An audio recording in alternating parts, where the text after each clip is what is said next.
Got it. Hey everybody, I'm James, and we were gonna play D&D Diablo tonight, but it turns out that people are gone. So instead, what we're going to do is our inaugural episode of +1 Shoot the Shit. What that is where I trapped all my friends in a nice little chat room for a while, and we're just gonna talk about topics, which is not hard for us. So hopefully it's fun. We'll see.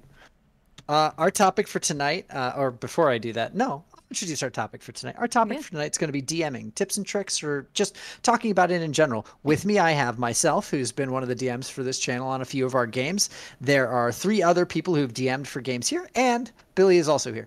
Let's go ahead and introduce around the table, starting with Anton, who's the first one.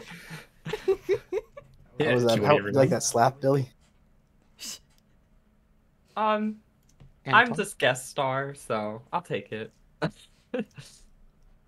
Kia ora tēnā koutou. What, is there anything I need to say to introduce myself? No, or like, just who you are, what you do. So who you are, what games you run here, and what's your favorite game to run? How about that? So, all right, sure. So, yep, my name's Anton, as you may have heard.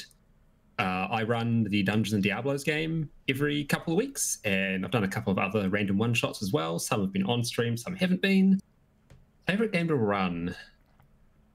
Like, I know D&D is the one I've run the most, but I don't think it's my favorite. I actually think, out of all the ones that I've run, the Fallout 2D20 has probably been the favorite one to run, just because it's so easy to pick up and learn compared to pretty much everything else. What is your character's name in that, Billy?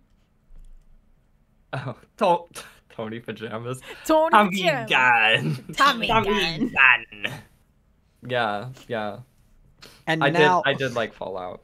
And now to introduce someone who actually does have DMing and game creation experience. Billy, go ahead. Hi. Apparently I do. Living.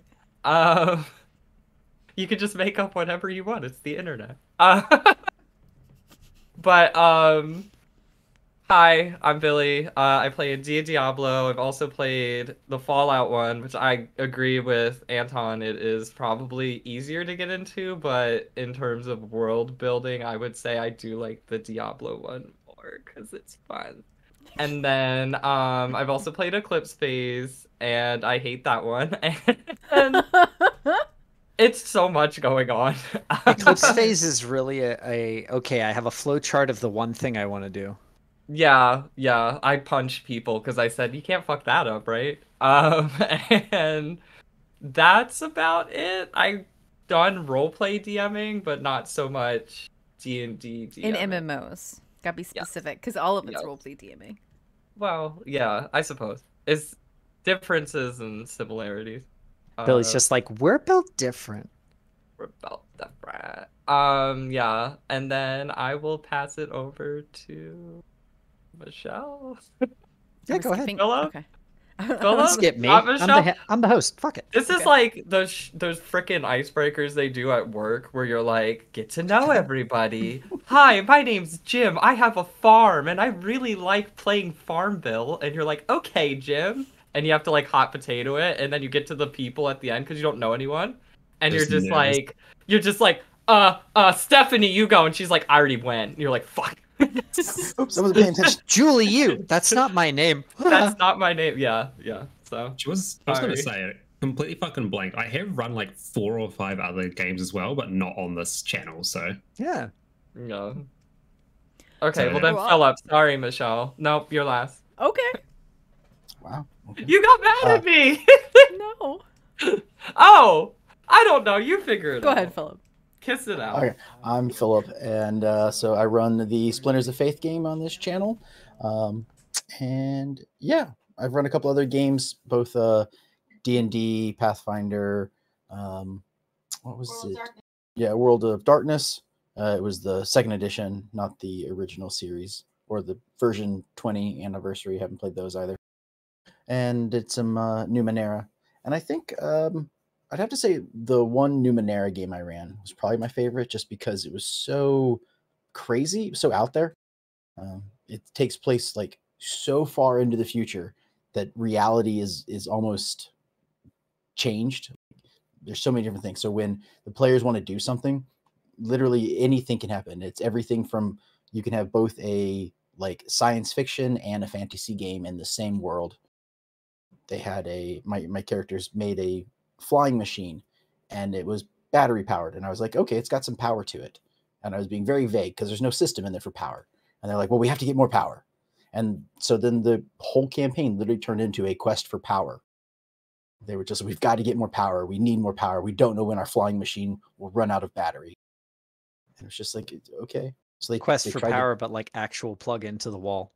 Yeah, and it Basement led them electricity. to a robotic Thor.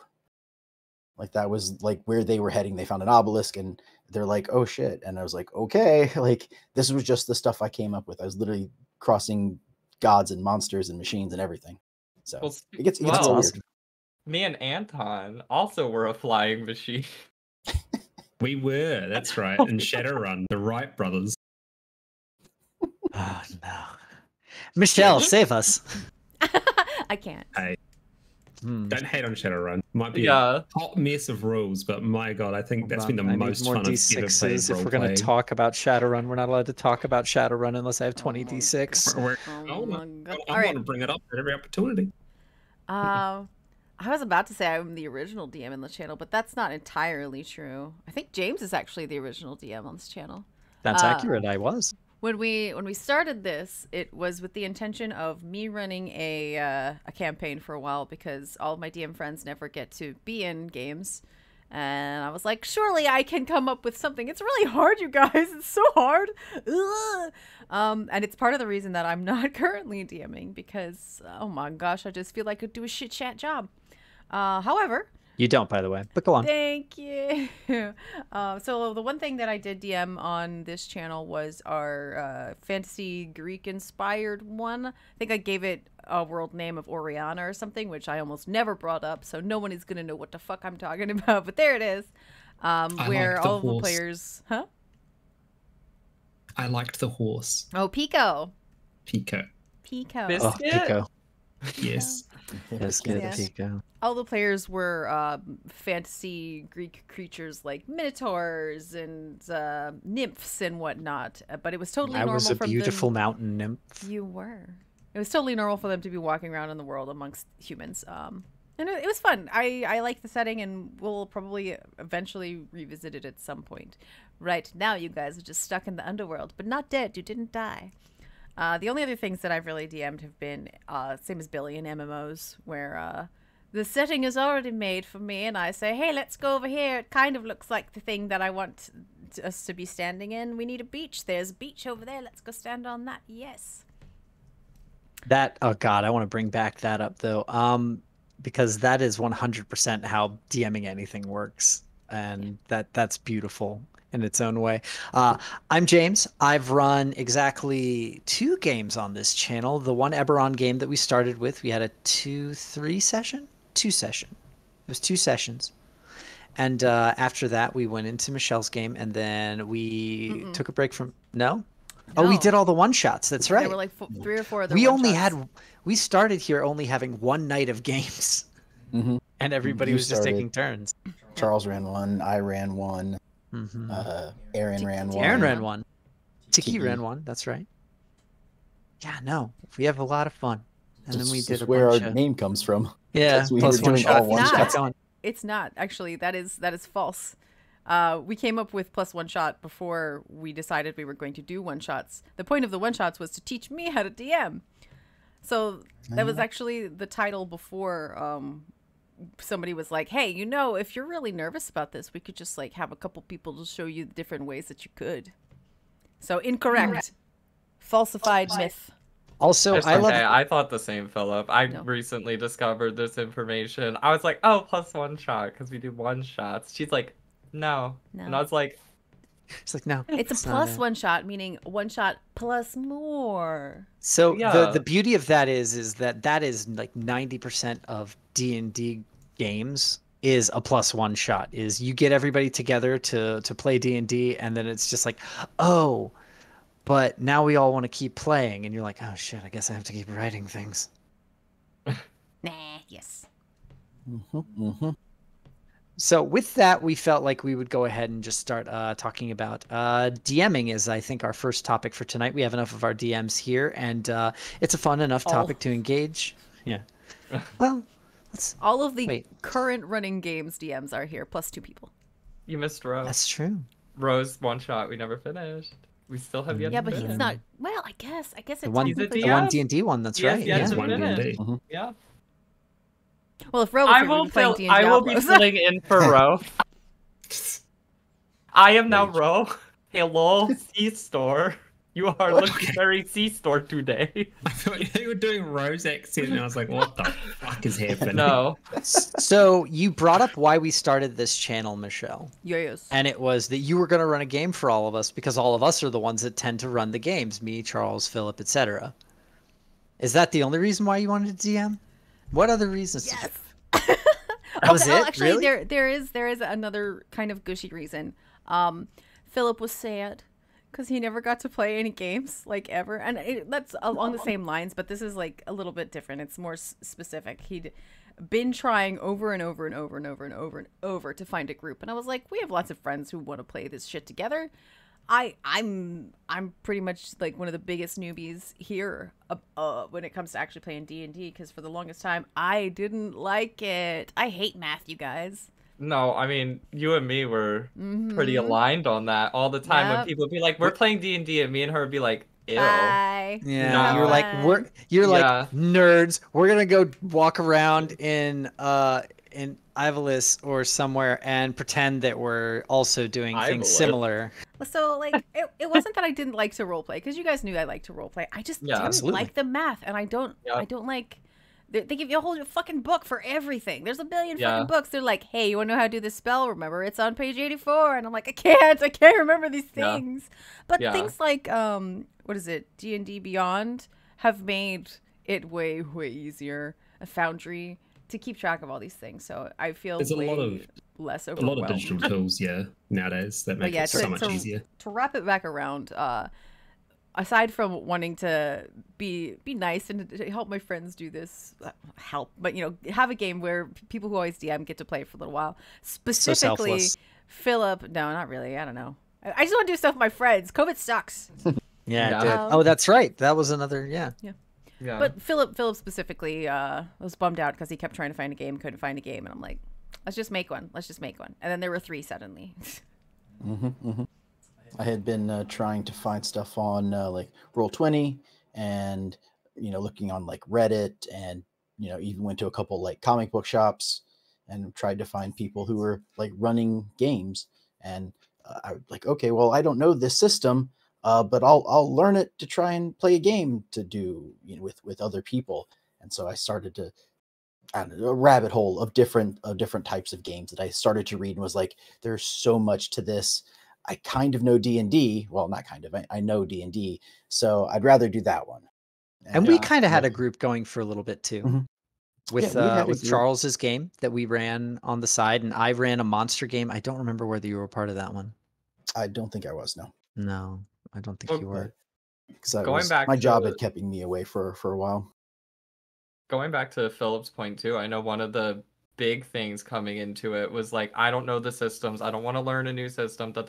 So I remember when I started and I went to Anton and was like, hey, if you run this D&D Diablo game, like, I don't know what the fuck I'm doing. Like, you need to help me because I'm just shooting in the dark. Like, I don't want to sit there and be like, I want to do Thunderbolt for the 10th time. And you're like, you don't have spell slots. Like, now I know that. But at the time I was like, I would have just kept doing it, and Anton probably would have just been like, oh, poor baby. Yeah, okay, you can do that, but like, you know what I mean? Like, that, it's like daunting. I mean, if you play with people who are very, very, we're not very rule sticklery, thank God, because I think it would make it very boring. But to the point where it's like, now, it's like, and maybe it's because I play in Anton's game. Anton's a very good DM, I will say.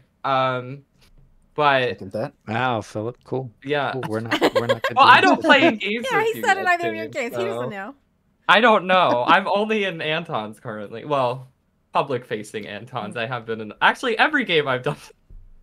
You guys will never get out of me which game is my favorite. And Diablo. I don't even have to say it. We know. You'll never get but- it out of me.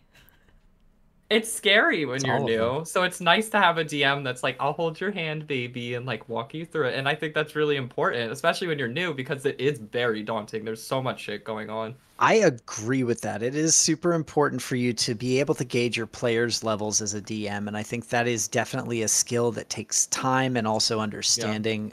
Being Yeah. able to know the system is one thing, but being able to understand, okay, the player wants to play this. What are the pitfalls they're going to hit? What won't they understand to start? What do I need to make sure to help them with?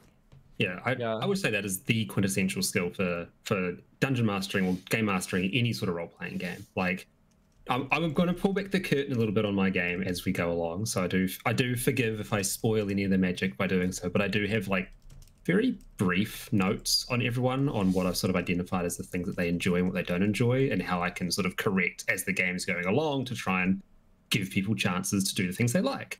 I don't have that's, anything for by you the yet, way- James, because I've only done one game with you. But Well, and so I will say also, Anton, that was one of the things that enticed me to be like, hey, Anton, can I play too? Is watching you be able to control the chaos that is your table for D and Diablo is inspiring. The way that you're able to keep a pace while also just giving them time to fucking chew the furniture sometimes is really impressive. How you're able to see exactly how much you can balance between the players who kind of want to keep going and do something, but then also there's Michelle and Billy who really love just vamping or just absolutely grilling an NPC sometimes. Yeah. And you always have to find a balance because you don't want to just tell a player, no, you can't do that, we're moving on. yeah, I think Philip definitely has, like, he and I will talk about the games while we're cooking dinner or whatever, and he'd be like, oh my god, you and Billy went on for so long the other night. I thought we were just gonna, like, continue through. It's like, you saw right to the heart of what is actually happening in these games. Philip's like, is it time to go? And Billy and I are like, no, it's time to talk for 7 more minutes about hunking spiders. I think the biggest example of that happening in my mind, at least, is going to the what's it called? The Bloodsport Arena. I forget. Oh, the Fight Club. And you're fucking talking to like the gate guard that I had. Gregory. Like, or wait, what was his name? Steve? Oh, I'm Hang on. Sassafras? Sassafras is my You're just retainer. making up Okay. random names. No, I had, like- there's No, those are all real Gregory. names. I had Sassafras. like 4 lines, not 4, like 4 words that summed up the entire character, and he wound up getting developed into an actual person over the course of this random grilling. And I was like, oh my god. Yeah. I remember that was because I remember like, oh, we're gonna wait for this to happen, and in my head it's like, okay, the characters are going to sort of stand there and something will happen, and then the two of them started to carry on a conversation, and I was like, okay, well, they just want a little bit of information. So in my head I was like, okay, well, I'll let them ask their question, I'll stay back. And then they asked the question, and then it was like, oh, well, what if we did this? And I was like, Brandon. well, I don't think that's going to work. Oh, So you I'm wrote just it gonna down. God bless. stand back and let it happen. And then it just sort of kept going. And at one point I was like, my character's just been silent this entire time. Like, how do I like jump in and be like, yeah, I was totally ignoring you before, but now I want to do something, so it was just like, I don't know what to do. I'm stuck. I'm stuck as a fly on the wall. It's buy-in. It's about buy-in. You really have to just make sure that you're able to grab all of your players with something at any given point, and it's juggling all of that at the same time. Yeah. It's one of the reasons that when I do Powered by the Apocalypse, I am so stickler about having downtimes. Is because I want to make sure that I give the players a chance to, hey, here's an interaction slot. Please go interact with each other, and there will be rewards for it if you do it in a certain way here or there. Well, I guess and I think that makes great sense. the question I have to Philip and James and May then, since I know me and Michelle are like this, but like when you're playing regular games, video games, like when you can like press people and then there's like you get your quest done, whatever, and then there's like extra little dialogue. Like I always go through like all of them. They could be so irrelevant, like, what is your birthday? And I'm like, birthday, and I'll like listen to the whole thing. Like, do you guys do that, or are you like, quest done, bye? I improvise a lot. Like, I would say I have maybe it's hard to put a number on it. The way that I run the games is I have my central structure, which is very vague. It's like, I think Billy's asking how you play video games. Yeah, like in role-playing games. So Like- I'll Dragon give Age. I'll give an example. So for me, what I like to do is nerdy. I like to stay in my character. If I'm playing a character who's not going to talk much, I'll just do the dialogue options that seem the most interesting to them. Obviously, if there's one that's like green, that's a special color of like, here's a quest, you probably want to get this one. You get that Right. one, but I try not to, because games, it's an interesting thing about game design. I think it also informs the way that people play. For example, Michelle, you're a person who goes through all the dialogue options, right? Yep. Yeah. I can tell because every time I put an NPC in front of you, you grill them until they're in the floor if I let you. Right. And I do And- the same. That's and what the I'm saying. trick, that's fine. That's what you enjoy doing. You like getting information. That's important to know. See, I think because it was actually funny enough, I was thinking about this the other day when we were having our digital extremes chat. I think for me, if the world of the game is an engaging character in itself, then I find it much easier to engage with NPCs in the game. Like Cyberpunk 2077 is the best example of the game itself was buggy and broken and unstable and all those other things. But since the actual setting was so fascinating, I could look past all of that and was super engaged the entire time. Right. So if the world isn't captivating or feels a bit hollow, then I'm less inclined to do the to listen to all the NPCs. Prime example, and maybe unpopular opinion, Final Fantasy XIV. I don't find the world particularly interesting, so I'm much less interested in what the random NPCs are up to. That said, I like the cast of characters, and I can feel like they bye. She said, "I'm done." So here, you know what? I'll follow up with that, Anton. I feel similarly to you about the random NPCs. Yes, exactly. But I think there are such hidden gems in that game with the quest lines, and that's what you have to. Oh, there is. If you don't sit down, like if I hadn't done the scholar quest, I wouldn't know anything about Nim. That's That true. seems the so problem. important in retrospect. It is, yeah. That's the problem, and it's the same problem that you see in a lot of Bethesda titles. There's these like nuggets of incredible storytelling and incredible characters, and you have to look so hard to find them. Michelle has booked a plane ticket. She's She's flying to kick Anton's ass right that's now. fine. In 14 hours, we are Buy a going to second hear a catcher. scream. But like, in my mind, it shouldn't be an effort to find the best content. You know, like best content should be readily available. Like, surely the people that wrote that want people to experience their cool little stories, so Right. it should be at the forefront. Philip, I know that you're a very environmental game player, like similar to Anton, right? If sort of with Billy's question, I do like to know all of the dialogue options. I will exhaust every option because I don't know what it may or may not do for the story. Most of the time, sometimes I will play a game where I start to get bored with it, Yeah. and I'll be like, "Yep," and I will just like click through all the dialogues and not actually read them, but I will still click on every one of them as sort of like a completionist. I'd So like they're to all and I- grayed out. You need them all grayed out. Yeah. because in case like Yep. they're going to do something, it may tell me later. It's like, oh well, because you asked me about my birthday, you're invited to my birthday party, Yeah. or whatever. And You know, I know my Billy, most what do people you are Billy, what do design you do in the multiple choices that only let you choose one? Okay, so this is an awful thing I do. So old game. Okay, so I didn't used to do Do you this. save scum? Worse, I Google it, and I'm like, what's gonna happen to this one if I pick this? And I didn't used to do that. I remember playing KOTOR 1 and 2, and I was just like, this, boop, boop, boop, do it, whatever. I would just not look back. to.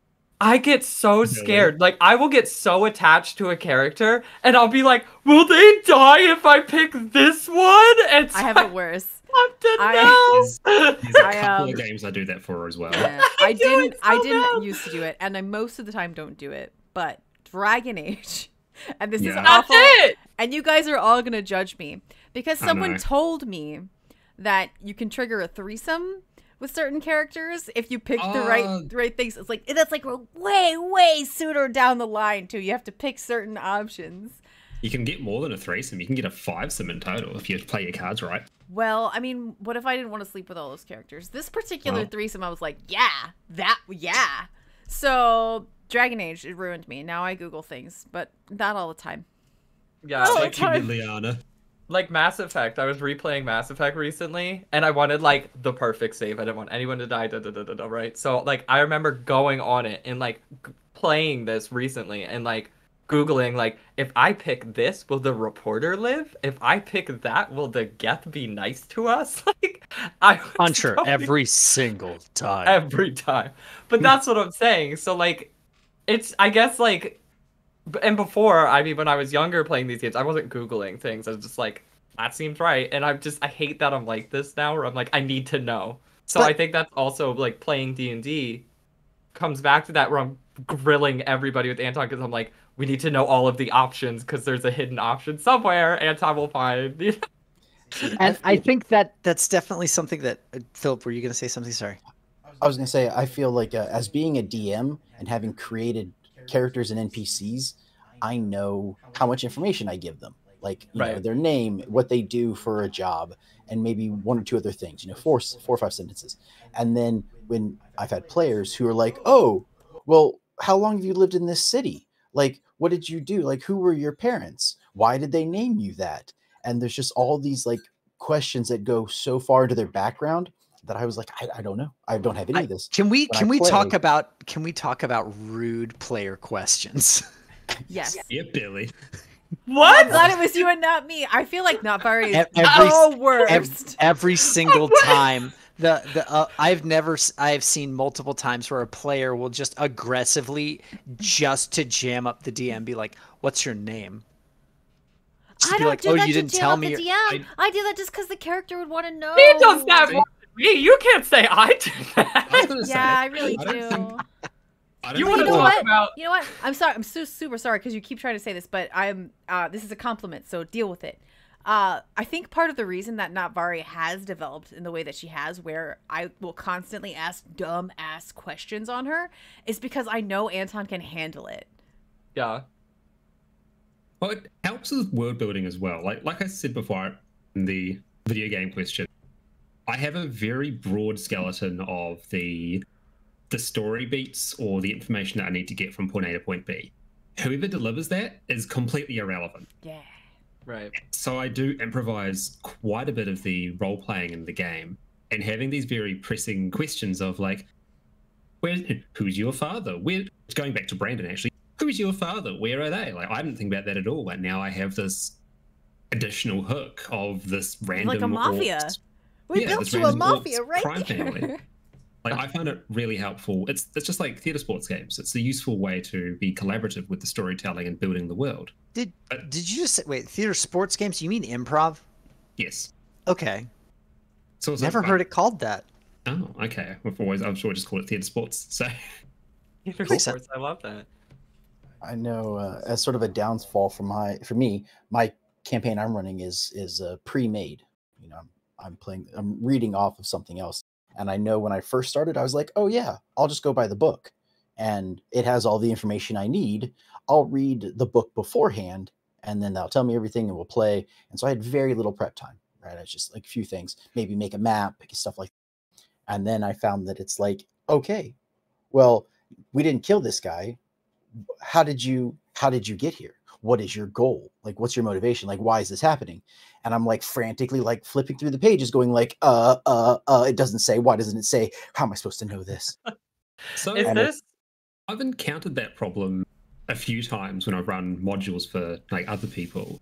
Funnily enough, the Eclipse Phase game that I was suggesting to run here, I've run it before. I've run that module before, and I had that exact same feeling happening. I was going through it, and then one of the players like trapped someone in a room and cooked them with a LiDAR sensor. And I was like, well, okay, what the fuck is meant to be happening here? How does any of this work? What I've done this time is I've gone through the book, and rather than just reading it, I've written all the information from the book again, but actually written it down in like an organized list, numbered from 1 all the way through to like This is 60 or why. 70. People like you are better DMs than me because I am never ever gonna spend that much effort. I'm just not. yeah. Well, No. the reason that I find it so important is if you write it down, it's much easier for you to remember it, and you can then understand the motivation behind why all these things are happening, and you're better equipped to then improvise things and go completely off topic, Yeah. but still Weirdly- kind of redirect it weirdly- back towards the central path. That's part of the reason that when we were rating, I wrote down, I came up with all the strategies. Like, they were strategies that I'd seen somewhere else, but I rewrote everything down and like organized maybe 2 or 3 different strategies into one and had all the pictures and stuff for my group, because then also I'd been in and out of all of the angles of it and I understood it even though I'd never been in the fight, and I could explain it to other people. So I agree that like writing down notes for stuff is helpful for making it your own information. Not even just writing down, like copying the notes, taking the notes that someone else has written and just writing them again. It's so Wait, are we handy. talking about 14 raid? Yes. Actually, I was like rating. What game are we rating? We're rating someone on Twitch Pokemon. right What- now. What Diablo? What No. module are we? I'm sitting here like, what? Looping back around to with actually Notvari and Addie in my characters in Anton and James's game. Both of them are question sticklers. Notvari is much goofier about it and asks dumb, like, off-topic side things like, "Who's your dad? What does he do?" Addie asks reasonable questions that people should be answering for. Yes. The thing about James is, though, unless he wants us to know the answer, usually he has the character have a good reason to tell her to shut the fuck up. This is none of your business. I can't tell you this right now. I'm busy. Turn off the communicator. And so the other thing is, like, and this has to do with this is that mentality of playing a video game versus the mentality of being in a tabletop game. One of the few times where I will advocate for there being differences between the two, because I do feel that a lot of times people, when they play tabletop games, this is one of the topics I have written down, refuse to make them video gamey because they're like, it's tabletop, it's pure, it's different, you're not allowed to make it gamified and rolling dice for random loot. No, you can do that. It's super fine. Yeah, make an actual NPC with the little English DM. Make the little exclamation mark over the person's head and give them a quest. It's fine. The players want that sometimes. But when it comes to communication with NPCs, I treat the NPCs as a real person. I think that one of the things about my DM style is that I really do try to just get into the character when I'm interacting with the players, and I feel like that has a positive result usually, because they end up treating the character more as a player than as an information button to press until you get all of it out of them. Yes. Yeah. And one of the things about that is I can't just stop someone in the middle of their day and be like, okay, so I have several questions. Most of them have to do with your life story, and others of them have to do with things that you might or might not know about this town. And that person's like, hi, I'm a bread maker. Do you need to know about bread? No? Something about a demon? I don't know about that. I make bread. You could ask the demonologist who works down the street. They might know about demons. You live in the town though, Mr. Bread Maker. So why don't you bread maker man. And Yeah, why don't you cook something up and give us an answer, Mr. Bread Maker? Put it in the oven at 350 and give me an answer. As a person who's played video games for so long, I feel like it is very much a thing of, if this NPC is interactable, that means they have useful information for me. Right. Yes. On my tabletop games, that's not necessarily the case. Sometimes all the time. Only useful information that they have is, I don't know anything, go to the demonologist. We have one of those, by the way. Which is, I think, something important to do. You don't, if a player wants a way to go, and this is an important topic to discuss. If your players are looking for direction, you shouldn't just tell them no. That's the worst thing I think you can do. Yeah, I mean, to a certain extent. Yeah, it depends on like where they're asking for it, or the things that they're trying to get. Like, if they walk into a group of goblins, then like, who's the evil lich that's ruling this countryside? They're gonna be like shinies, like. So you have to be like, that's the wrong person. I see what you're trying to do, but there has to be a certain tier of knowledge. Yeah, but like one of the things, oh man, I can't talk about the D&D movie. Never mind. It's a question of, if your players are looking for an answer from you, you don't have to give them that exact answer, but you certainly have to respond to their question. And whether that response is, not right now, high schooler, I'm busy trying to cure people. Or whether that response is, oh, you want to know a thing? I'm kind of uncomfortable telling you, but you've been badgering me for the last 5 weeks, so here. And I did that. Yeah. And Diamond did that. I mean, like the you other said thing- too, though, and it's guiding them to that answer. So, like the bread maker going, "There's a demonologist, though," and you're like, "Okay, thanks, bye, Mr. Bread Maker," and go to the demonologist. I don't think just being like, "No," and that's it. And you're like, "What the hell were you Exactly. here for, What then? direction does that give you? Why do you exist?" But Touching on theatre sports again, comes back to that concept of yes and. Like, yes, and I do try to stick to yes and quite a bit. I'm sure there's times that I have just shut something down, but No. usually I try to stick to the whole idea. I of, don't think you've ever sure, shut No. something something down. What's the other? No, one? you are so accommodating. You're very. That's why, like, yeah. I mean, hello. That's the other one. So you have like yes and, but there's also no, No but? but. Yeah. Yeah, that's the other Yeah. one I try to. And It and can't the go bread that maker- way. No, but have you talked to the like Billy. Wow. I'm sorry. There's been a murder. Listen here. I'm in You were my saying, Philip, I'm I'm sorry. in my squats era. No, that was it. Just the yes and is a great technique to keep the story rolling, unless of course it's like they can't do it. So that's where the no, but can you help me? No, but go talk to this person. No, but I know of something else that maybe you could do to pass the time. So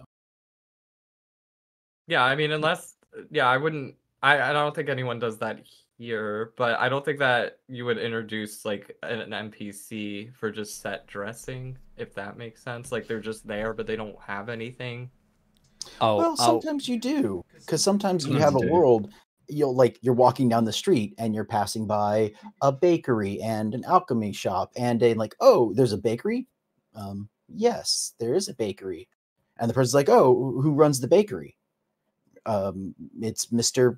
Bob the baker. Oh, can he bake me some lemon cupcakes? It's a very thinly veiled Bob's Burgers reference. We're going with it. And so you just sort of Bob the roll into Baker. these things where well, now that there's a baker named Bob, we got, maybe he must be here for a reason, right? You mentioned him for a reason. It's like, no, your question created him. So Oh my god, I'm Bob Steady. Basically, yeah. And that is, oh my God, Billy, you said every NPC is there for a reason. No, some of them are genuinely set dressing and then the players latch on. That is some of the most memorable NPCs that are ever created in any tabletop game are an Yeah, NPC like that was never meant to be. Such The- as Salazar. No, the earrings, Mr. Earrings, Oh that yeah, you- Mr. The Michelle Earrings. lantern brought guy. The lantern, lantern guy, and the I didn't even write his the- name down. Yeah, he just he didn't have a created this. name. Like, he was like, He's a "There's lantern all guy. these vendors, and you guys are waiting." And we're like, "Let's go shopping, Marshall's trip." And so we went to go buy earrings or lamps from. I was like, "I want to go buy lamps. Come on, He was a Michelle." lamp She's merchant, like, that's "Yeah, right. let's buy lamps." And he created this whole thing about these earrings, or the earrings and the peacock lamp that just came out of nowhere. Yep, and they both now have a purpose. Yeah, I guess Maybe I'm wrong. Yeah, there is set dressing that we brought to life. Did he? No, he did have good stuff though. He had the ethereal earrings. Yeah, he was kind of useful. So Right. Could have been a That- red herring. that touches on another thing that I'd actually like to talk about on the topic of video gamification.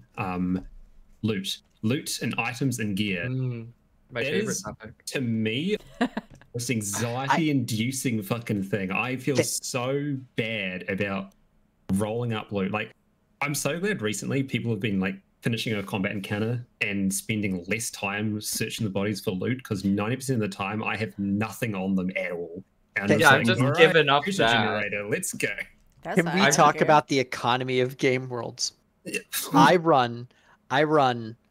have run probably no less than 10 games of tabletop to a reasonable point.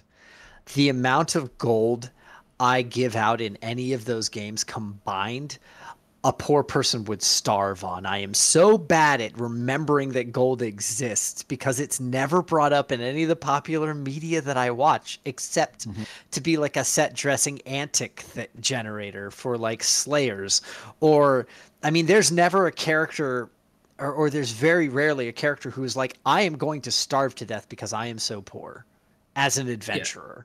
Usually they're like, I'm rolling in cash because I go to dungeons and clear them. Yeah, I think I think in Dungeons and Diablo, I'm not going to say how much money Castus has on him because he is keeping it for a reason. But he has probably more money than the rest of the party combined, and everyone in It's the all party of our is- money, though. he He's is our not bank. told- He has What? a lot. He has a Well, lot of a fucking coins. big chunk of it is the stuff we stole from that tomb to feed the necklace that is like encroaching on my body.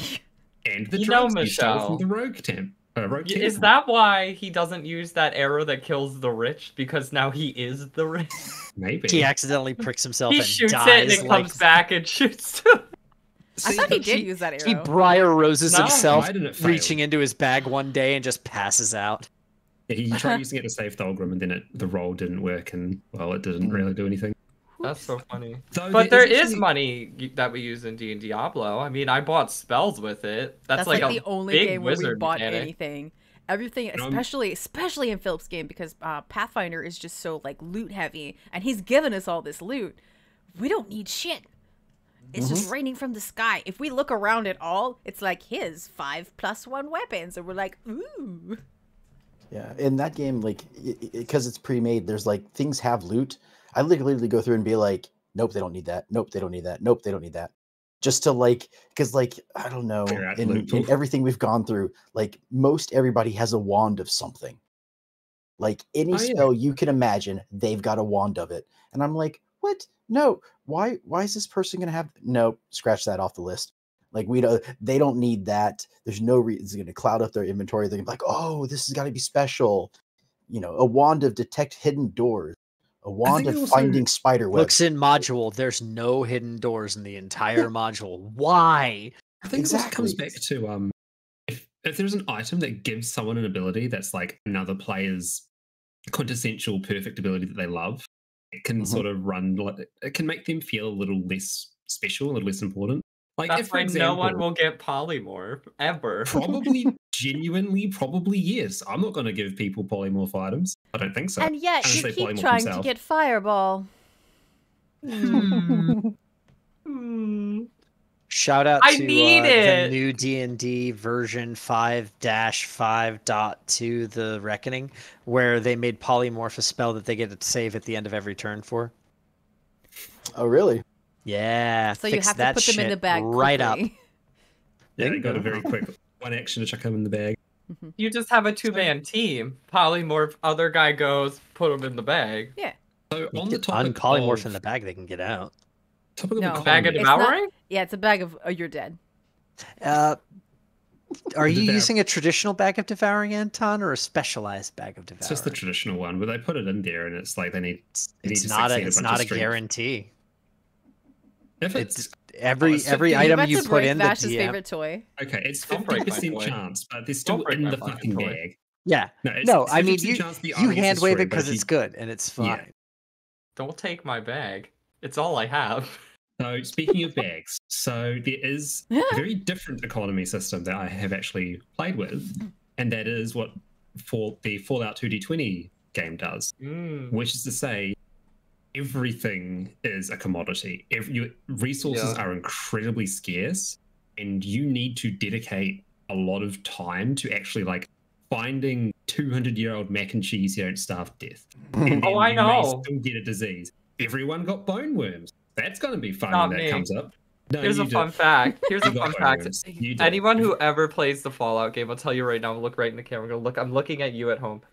Play a ghoul. Your life will be so much better. Ghouls can Just still play a get diseased, ghoul. Billy.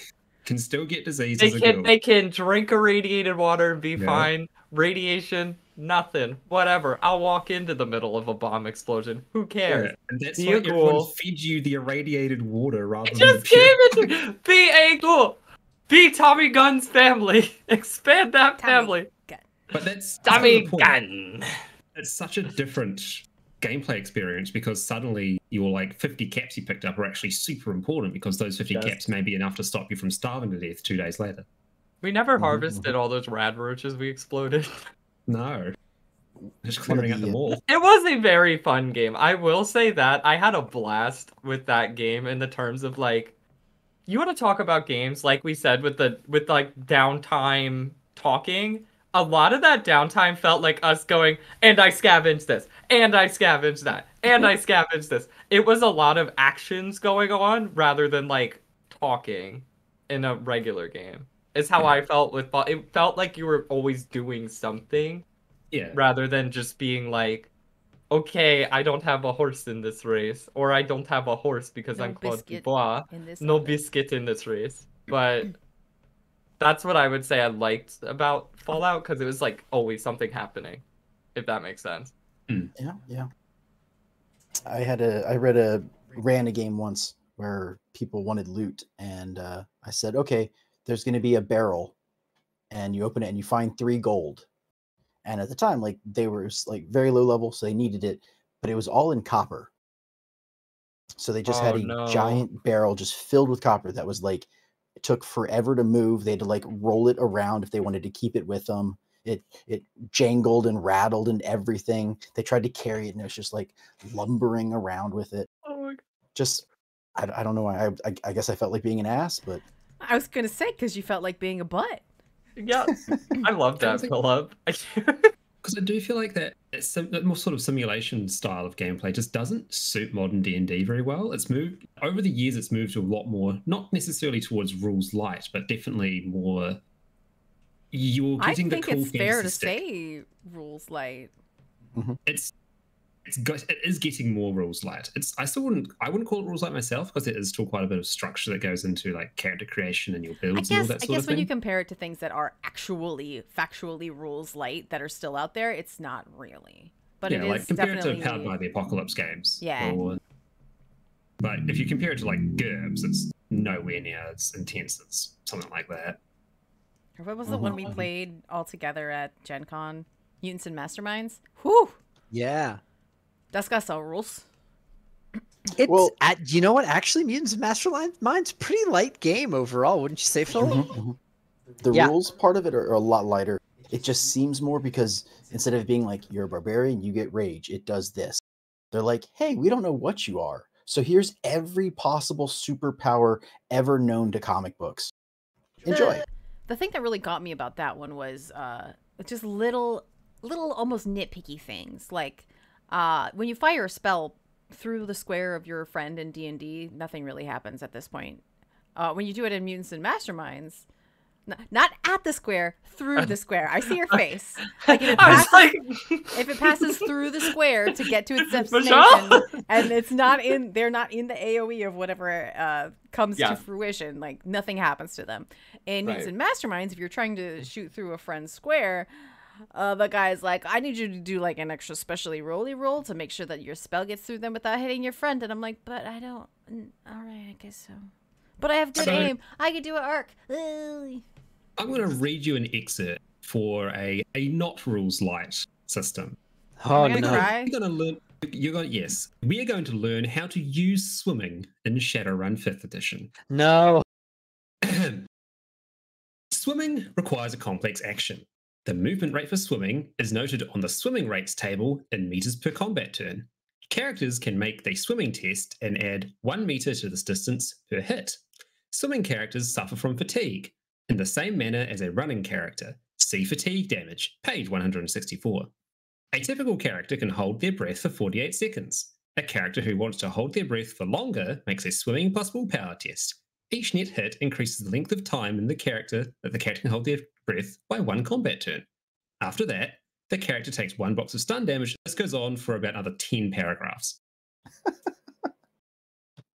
Michelle, you'll be happy to know that the grapple rules for D&D 5th edition are, hey, make an attack roll. If you hit, they're grappled as long as they're not 2 sizes bigger than you. And you can move them forcibly at half your speed. Versus the grapple rules for D&D 5th or 3.5 were a whole page, and then there was a combat manual secondary and tertiary to that one that also expounded on grappling rules and different things you could do. See, that's too much. Also, there were like 5 feats associated with it that you could take to make it better. See, if this was completely automated and you just went to a character sheet and you clicked the grapple button and it crunched all these numbers and spat out a result, that would be totally fine in my mind. But since you have to keep track of all these different moving parts, it just becomes it slows the game down significantly. especially Yes. when someone could just cast Fireball and do the same thing, but with half as much time spent. Casting a fireball in old editions of D&D, you had to cast from point of casting, and then you had to have an unobscured line of sight, and I think you hit everything along the way. Ooh, Ooh. Yeah. No. that's Thank nifty and God. cool, but terrible also. Yeah. Cooked bird. It's the rules. So the rules are something that the DM is usually the adjudicative of, but now that the rules are getting lighter, it's a lot less on the DM, and that makes it so that we're able to actually be more of an RP bot rather than a rules bot. Because back in the day when these games first came out, RPG games didn't exist. RPG games exist because they copied the rules from tabletop games and put them into code so that it was easier to do all of the processing stuff. Mm-hmm. Like KOTOR. Like KOTOR. Like Final Fantasy. Final Fantasy is literally just like AD&D built into a video game. And by having a bunch of lighter rules, if you forget one, there's a good chance that someone else at your table remembers, so you can focus on, I'm telling this story and we're doing this thing, and oh, you need to swim? Yeah, that's a what was that? And someone else will be like, oh yeah, it's just athletics. Same as if you were climbing. Oh, okay, right, yeah. Athletics, yeah, we'll do that. Roll athletics and story keeps moving. Versus like, hold on, let me get that page. Hey, does anybody remember what page swimming rules were on? Oh yeah, it's 156 and 157. Yucky. Yeah. It's See, page that's what I 164 didn't of the want. Shadowrun. Yeah. This edition. When we played with me, I did not want to do that. I said, we're doing that. I'm not fucking. I'm gone. No. Bye. I don't want to do that. No, but actually, Philip's super right.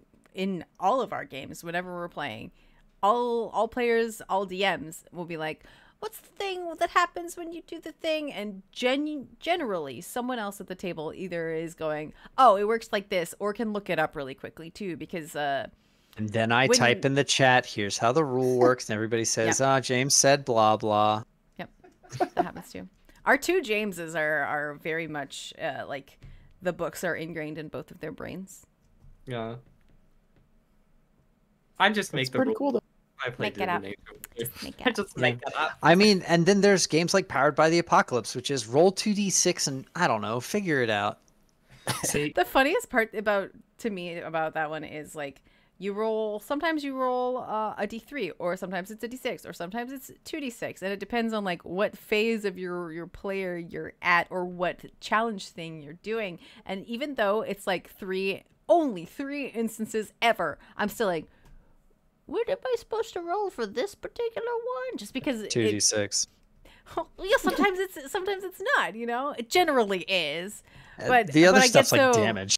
Yeah, I get so used to it where it's like 2d6, 2d6, 2d6. I'm like, all right, 2d6, and you're like, no, that's not what you're doing here. I'm like, how did I forget there? It's only one of three options. Well, because I think you don't want to, I mean, even me as a player doesn't want to feel like I'm like cheating, if that makes sense. Like, it's not a board game, but in the sense of a board game it is, if that makes sense. Where like, yeah, okay, if I'm just like, no one, like, I don't want a game that has so many fucking rules that I'm like, and then it just goes to a point where like, yeah, just do whatever, I don't care. Because then you're just like, well, like, that's not how it's played. It'd be like playing Monopoly and everyone just goes like, yeah, whatever space you land on, you get $200, whatever. Like, well, now there's no game.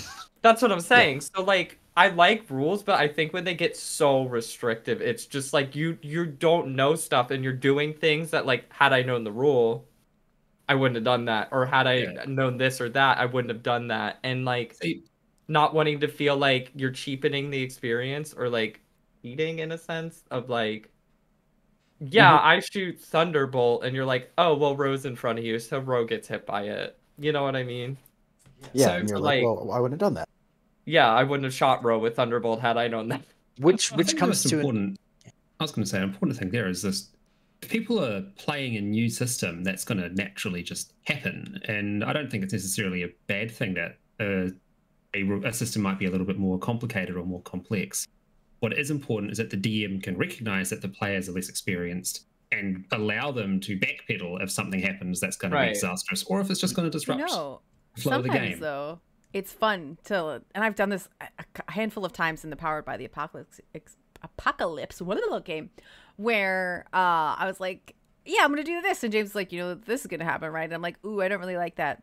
Actually, let's see what happens. Let's go with it. Yeah. It's not a good thing, but it could make the story interesting. And there's a very interesting and important thing as a DM to try to remember, and that is player knowledge versus character knowledge. Your character has lived their whole life in this world. Claude Dubois knows things about the Diablo universe that Billy the player has no clue. And it is very important for Anton to be able to say when Claude is like, well, I'm going to walk up and do this with this goat man or this whatever, and it's like, that monster will swing for your head the moment you get in range. Your character would know this. Would you like to still do that? I'm not going to tell you you're not allowed to play the game the way you want, but I am telling you that your character knows better. But he doesn't. Does he? And that's where Billy could say, but does he though? Let's try it anyway. Yeah. I'm feeling brave today. I wanted to bring up Billy's wordage. Like, you don't want to cheat. As a DM, sometimes you do. Oh yeah, Sometimes- DM. Like you want the players to cheat, or you No, want? sometimes the DM needs to cheat in one direction or the other to either hinder or help the players. Right. Okay. My very first session of the Greek You fantasy mean when game, you murdered us? almost everyone died. And Oh, Philip, I'm so happy yeah. for you. God bless. They were very close to a TPK on their very first big fight, and I was kind of like, you know what, that does hit. You thought it didn't hit? No, it hits. That hits. Yep, you did damage. Oh, we've done that in roleplay too. We're like, not to name names, Castus, Aaron, where it's like your rolls are so like Castus would be able to punch something in the face, and he's just like. Exactly. Missing. So And it's sometimes like- as a DM, you're like, this is not a great time for everybody to die. Let's just make sure that they don't. And then and other times the opposite happens where you're like, I thought that this monster would be much tougher and it's not. Suddenly it has 50 more HP. Keep going. See, that's different though. I mean more in terms Sure. of Just the words that you said made me think of it. Yeah. Like that 3-skull bone daddy you had, Philip? Yes, my Yeah. first one shot made the boss. You guys did everything to get it summoned. It was this 3-headed lich creature, and Charles's character did some kind of teleporting knife trick because everyone was level 10. And I read like, oh, D&D says if they're 10 and this thing is this, here's how you make a balanced one. One spell, 1 5th level spell, deleted its health. One attack, first round, it was dead. And I was like, wait, what? You can Hold up. never trust the CR on a caster mob to be He good was enough for a boss fight. Well, I guess it's over. And we're like, no. Make it alive again. We want to keep going. Yeah. I was like, yeah. I was like, oh, okay, well, it has 3 heads, so yay, its health has been tripled. Let's keep going. Right. So yeah, Well- you just gotta like, if I had been better at the time, I would have been like, just in my head thought all of that instead of it being like, oh, it's dead, guys. I guess we're over. We've only been playing for 15 minutes. See you CR next in week. 5e is cuckoo bananas anyway. It is. I I think that's honestly, I found it to be useless. Absolutely 5,000% useless. There's even like resources online that are like, plug in the thing you want to do and your players' levels. And I've never even ever gotten that to work ever. I know it's worked for some people, but not for me. I just kind of go, this one looks strong. Let's give it 50 more HP and you can be like, have 2 more AC. Yeah, that'll be fine. I want to pick your brain for a second, Michelle, because you're the most recent DM of all of us, and I want to know the little things that you learned as you were doing stuff like CR is bullshit. Well, any other little gems of wisdom, even ones that we might have even told you that you were like, wow, I didn't realize this is how it works. And so something that immediately comes to mind is that battle we had on the ship, where there was one session that was an entire fight on the ship, and I'm like, hey, there are tentacles on the ship and they're slowing it down. Hey, there are more tentacles on the ship and they're slowing it down. Hey, there's some dudes breaking into the ship in the bottom. No one ever tried to remove the tentacles or go into the bottom of the ship to stop these guys from breaking into the ship. So at the end, like, I still have not learned how intently I need to beat people over the head with stuff.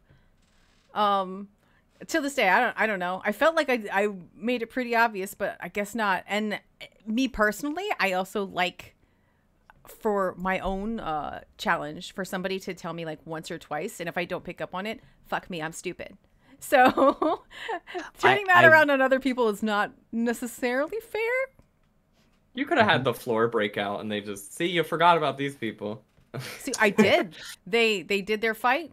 People didn't want to go in the water as well, and I don't blame them because some of them are like hooved mythical animals. But it was a at sea boat fight, and at the end of that one full session of fighting, which was very long, I hate fighting. Oof. I was like, and you're boarded. You're captives now. We're just going to move on to something else. But in the end, that's not initially what I was going to have happen at all anyway. But because of the way that happened, I kind of was like, you know what? This will work too. It'll give them a different way to be on the enemy ship, and they'll have to escape from that. And in the end, I think it kind of ended up more interesting that way. I think that it's very interesting that there's a lot of, especially in 5e, there's a lot of course correcting you end up doing as a new DM as you put the thing that the game tells you to put in front of the players, and then they murder it in the first round, and you go, oh, well, that's not good. And so you put a little harder, and they still murder that. And then you go, all right, well, I'll double it, I guess. And then you nearly murder all of them. If you want to have the quintessential example of that happening in my game, look no further than the tomb where Billy's character took the rubies and the Guardians woke up and immediately fucking murked them. Yep. Again, I'm going to pull the curtain back on that. There were maybe 4 different combat encounters that were hidden throughout that area. None of them got tripped until the end, which was basically the alarm that would wake everything up. And I was like, okay, how are we going to keep track of about 30 NPCs plus all this other shit? Oh, look, Philip's dead. Okay, this is getting even more complicated. Did you say that you had 4 and they all tripped at once? Yeah. That's the Colville screw. Do you watch Matt Colville? I don't know. Okay, so there is an online person who I recommend people going to. He runs a series called Running the Game. Very good new DM tips in it. His name is Matt Colville, but his players have coined something called the Colville Screw, and that's where they sneak through every encounter in a dungeon only to fail stealth right at the end and have everything collapse in on them. God. So now I do often read different online DMs sort of memoirs, I suppose, or videos talking about how do I handle this particular thing. So I've got better ways of dealing with it now. But at the time, I think I set it so that I was running the initiative of all the NPCs that were fighting the friendly NPCs while the other players were having their turns to try and get everything done until the next player. And it's still, to this day, is the most mentally taxing thing I've done in D&D because I was keeping track of so much shit at the same time. But because of that, you just met Drogden early. I didn't plan for there to be a pit that you'd go into and go to the Arcane Sanctum early. That was all completely improvised at the time because I was like, how the fuck am I going to have it that these people actually aren't dead? I don't want to end it right here. And if I get them to do death saves early on, it's very likely going to turn into a TPK, especially with these scarab demons that are still chewing their way through your friends. So, not me. Yeah. I flew away. Hot flight, fuck off. Oh, goodbye. Yeah, I remember thinking at the time, is like, oh, well, it seems like it makes sense that someone would try and steal us, and there's guards. Okay, it's coming after a teammate. I better jump in front, and did, and it was just like, nope, there's no way to survive that hit from us. And I was like, yeah. It didn't help because the other thing that I do is what I was doing at the time, I would take pre-built stat blocks and then sort of just rename them, tweak them a little bit, put them in. It didn't read the fine print on the damage type and completely missed that it dealt psychic damage as well as slashing damage, and the psychic damage just absolutely melted poor little Philip. So, well, I mean, that's I know with me and Michelle, a lot of the times we'll take your plot that you're like, this is what's going to happen, and then we'll be like, no. I'm going to use this magical tool you gave me to fuck it up. Yeah, or divination rolls, like Fire Eye, for example. I assumed you had something not what happened there. I'm glad you think you're fucking it up, That is the illusion I want to maintain. I keep thinking like, oh, this poor guy. He keeps like, okay, they're gonna go to point A to point B, and me and Michelle and everyone's like, we're gonna go to point Z, X, Y, and then we'll go to C.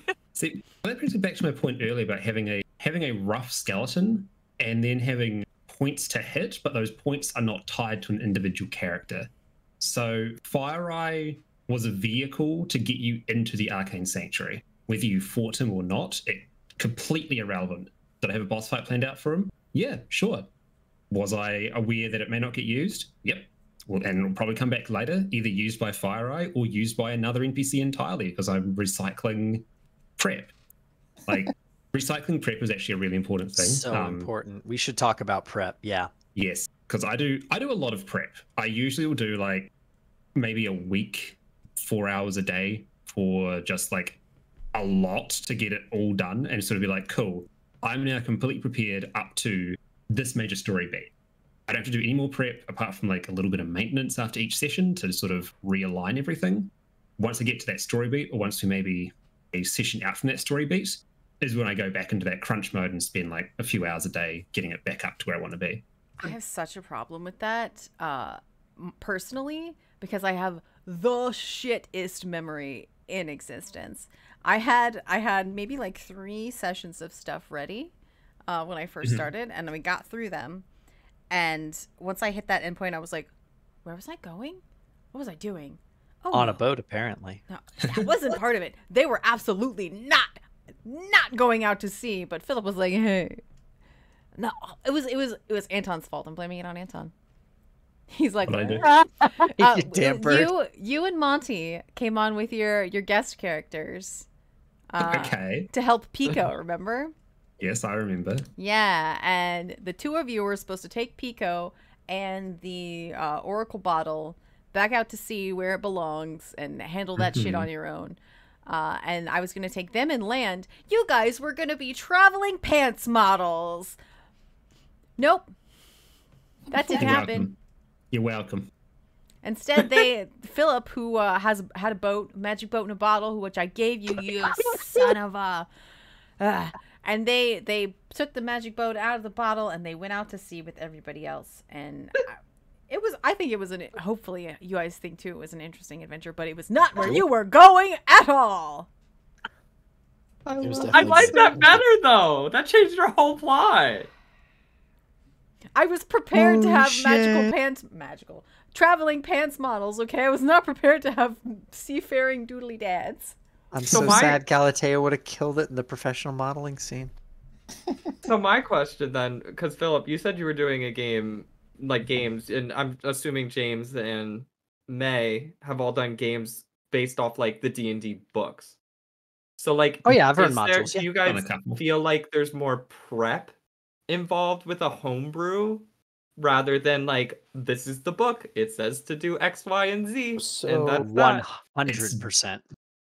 I think it's different prep because to Philip's point earlier, it's quite easy to fall into this line of thinking where the book is there. I can just refer to the book. But D&D books, specifically the Wizards of the Coast books, are not written particularly well to be run, in my humble opinion. They're written like novels. They're great to read from start to finish. Actually finding useful information is really difficult on the fly. I'm going to defer to Philip, but then I have a story. Philip, go ahead.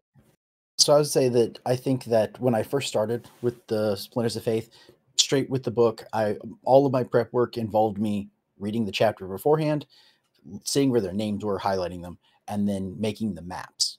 And that was it. And I didn't need to worry about that kind of stuff. And for the first couple of games, people were still like trying to learn their characters, and they didn't know who their characters were, so they didn't know how to act. They didn't know how to question other things. And it wasn't until we started getting later on in the story that people felt more comfortable and they were more willing to ask questions or act like their character that I realized how little non-skeleton the book is. Like, it's got the bones, it's got what you need, none of the muscles, none of the, I'll stop the analogy there, but it just didn't, it just wasn't enough. And so I've had to go back and like read everything. I've got to question why bad guys are doing what they're doing. If this person can shapeshift, how are they going to defeat them? If this person can meld into stone, well, they'll just walk into a wall and you will never catch them. Okay, well, that doesn't make good for storytelling. Thing that you've had to make up so far is the beer. See, but like that one for me was fun. That was like we were in a dwarven town, and reading through the book, I realized there is nothing about alcohol. And maybe it's my own just headcanon, but dwarves and beer, two sides of the same coin. And so I was like, they need to have beer. They need to have something. And so I was like, I'll make a brewery. And I was like, okay, what kind of the beers? I know someone's going to ask me like, oh, what have you got on tap? So I started making out some beers, and I was like, oh, let me do them as like puns. Oh, I wonder if I could do this. And just sort of like really got involved in that aspect. And when the players went there, nobody cared about the tavern. Just nobody. Everything they did in the town, skipped the tavern. Went out to go to do the dungeon, ran through the dungeon, came back, and were like, okay, do the thing. We want to leave. And I was like, you know what? It's going to take a couple days. As celebration, we're throwing you a party at the tavern, free drinks, let's go. And then I just dragged everybody there. That's not true.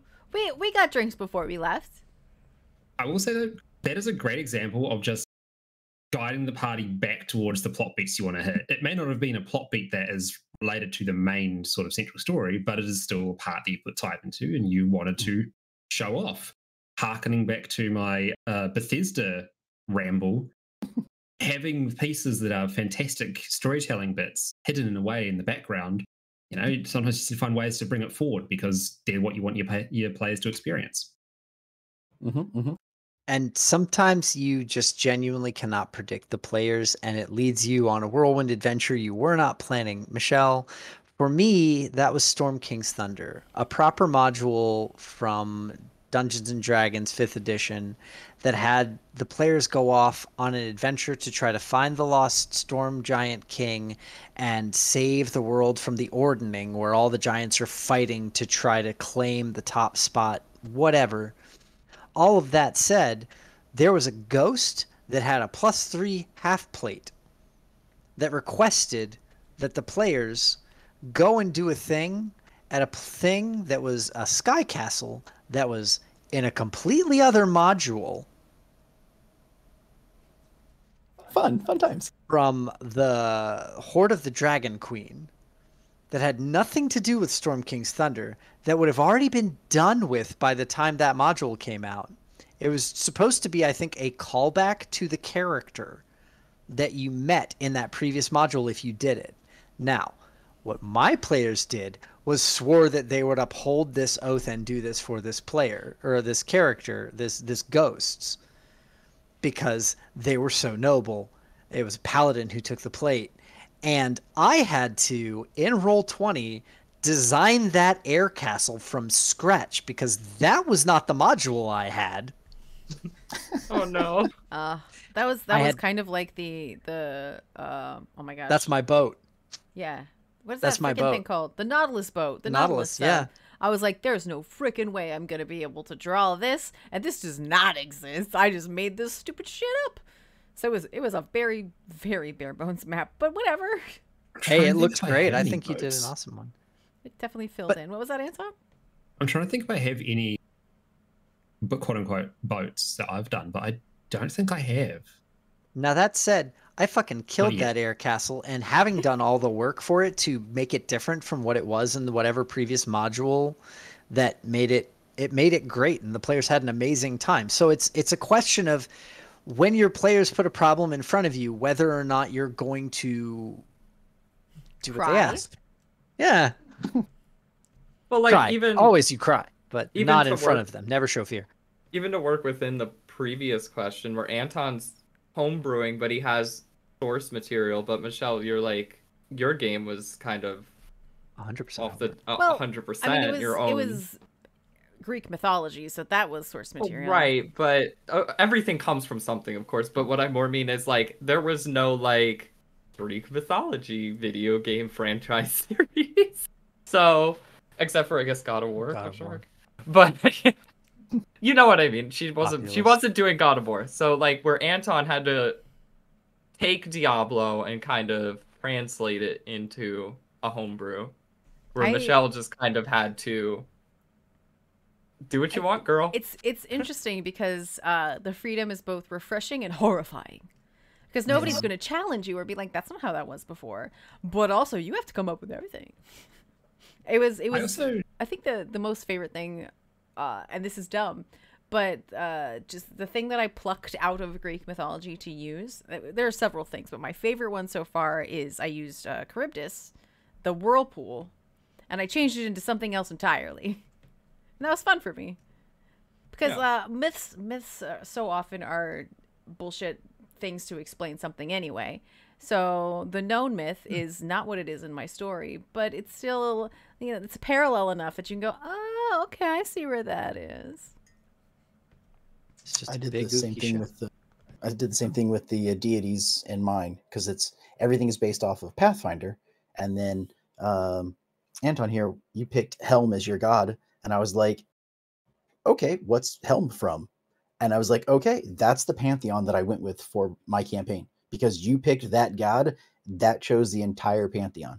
I went to Forgotten Realms wiki and went, okay, which one of these is lawful good? You're mine. Yep, and so that's why I have the Forgotten Realms.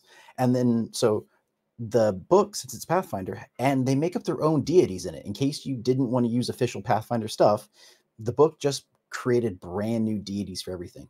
So then I added deities from this one, and so I'll be like, oh, this one's of luck, and I know for one thing, like the last deity that was in charge, everyone's like, oh, she's evil, and it's like, well, that's what the Forgotten Realms wiki says, but in my game, it's balanced. She's neutral, because fate or luck is good and bad simultaneously. Right. And so I was just like, okay, I'm changing this. The rules, the wiki says this person's a frozen demon. I'm like, nope, they're just a god of winter. Done. And so someone's like, oh, that's a demon. I'm like, no, it's not.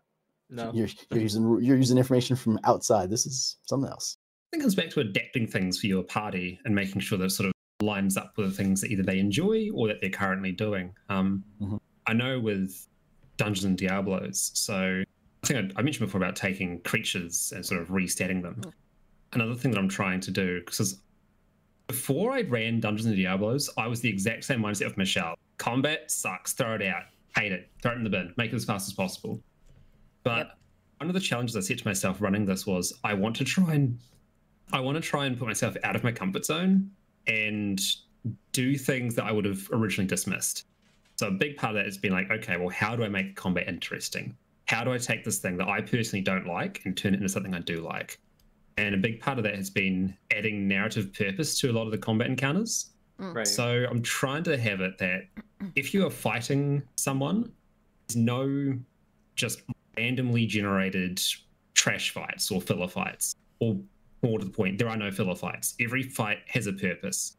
It'll be either advancing the story in some way, or it's introducing a particular set of characters or a particular mechanic that's going to be relevant later on, and also just incorporating mechanics into the fights to make them a bit more interesting. Good example of that would be with Desays and Spooks, having it that he has the psychic ability where he throws the rocks around, and that the rocks actually change your line of sight and provide cover and all those sorts of things. Just the first battle where I took more than like 2 damage. And she was so sad. I was very sad. You got beamed by a boulder. Yeah, it was sucked booty butt. I got attacked 10 times. Yeah. Only the thing that I really like wizard to use his 20s. Yeah, the thing that I really like in any fight in any game is if the players talk to each other during it. Because obviously the RP part is my favorite part. If I don't like the fighting, the other part's the part I like. But if you can bring some of that into the fight, yes, talk to each other. Make dumb comments. I'm very guilty of this on Ridial, is just like saying dumb shit. Like gets a little bit of a big head during the fight, just so that I have something to say, hoping somebody will talk to me. Well, it's part of the reason why I have a lot of my characters being my NPCs, they're very talky while they're fighting. Like, going back to the Rogue Temple with Indariel will just show up and fucking have a conversation with people while they're fighting. And it's just because I enjoy improvising these characters, giving them a voice, and actually getting some of these notes written down of like, oh, so the character has these 5 traits. Okay, let's represent that and get it across. We love a sassy villain. Exactly. Hence Uriel being the fucking shit lord he is. No. Literally. Chuck him in the bin. I hate him. I don't like him. He makes me upset. Or like all of my villains in Radical Robo Rock Rangers constantly posturing at all of you whenever they do an intro with you. They have to have their big thing, and that's part of the fun of it, because that's exactly what happens in those Saturday morning shows. Mm-hmm. Yeah. Well, it feels more satisfying to fight a villain that's not just like, I am villain, kill me, and you're like, okay. Sure. Are you a loot pinata? It also ends What's up being his part of our abilities in Radical Robo Rock Rangers. That's If a the very bad guy, powered by the apocalypse thing. yeah, if the bad guy doesn't say something shitty to me, I can't say something shitty back, and then I can't heal myself. Yeah. What's Yeah, the name of powered- the character? Poncho Joe. That was it from Fallout. Again, another talky God. villain. Yes. Poncho Joe. Hey, Poncho Joe, go Mets. Poncho or Poncho? Poncho. Poncho. Poncho. Yeah, Nice. he wore Nice. a poncho. His Because the name was Gula Joe. I found I like had a it. poncho on it, so I was like, all right, you're Poncho Joe now. That seems like a Fallout name.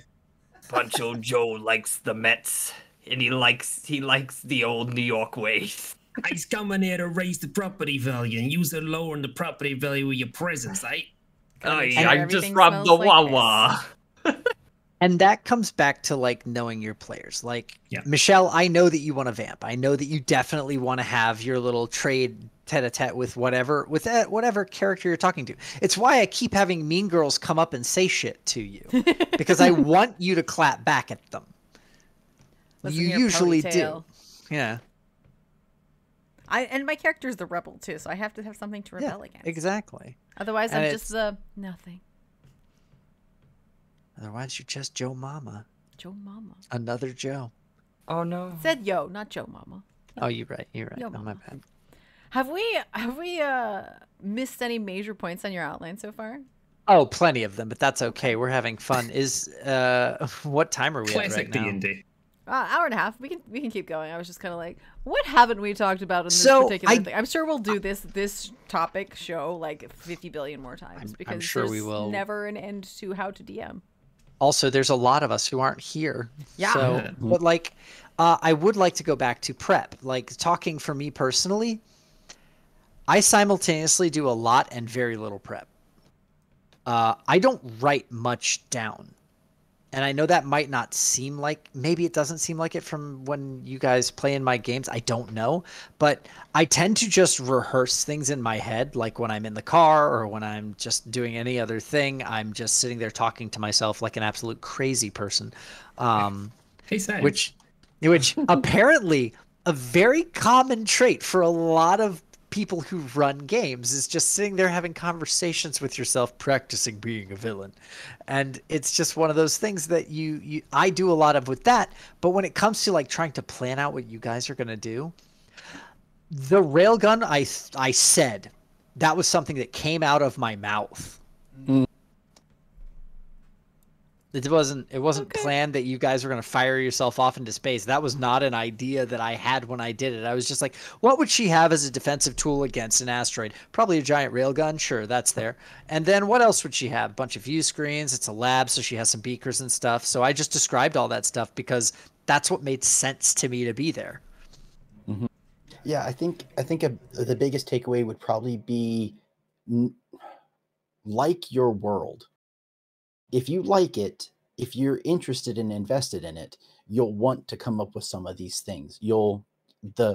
As you think about them, your mind will automatically fill in some of these things. So that way you can think of like, well, it's a base, it's a defensive base, and you're able to come up with this stuff. You may not have a reason for it at the time, or a use for it, I should say, but it helps you flesh out all those different aspects by wanting to know what's in your world, the creatures they're going to find, the characters that they're going to run into. Yeah. And Yeah, I mean, oh, you go. no, gonna- absolutely. Billy, go ahead.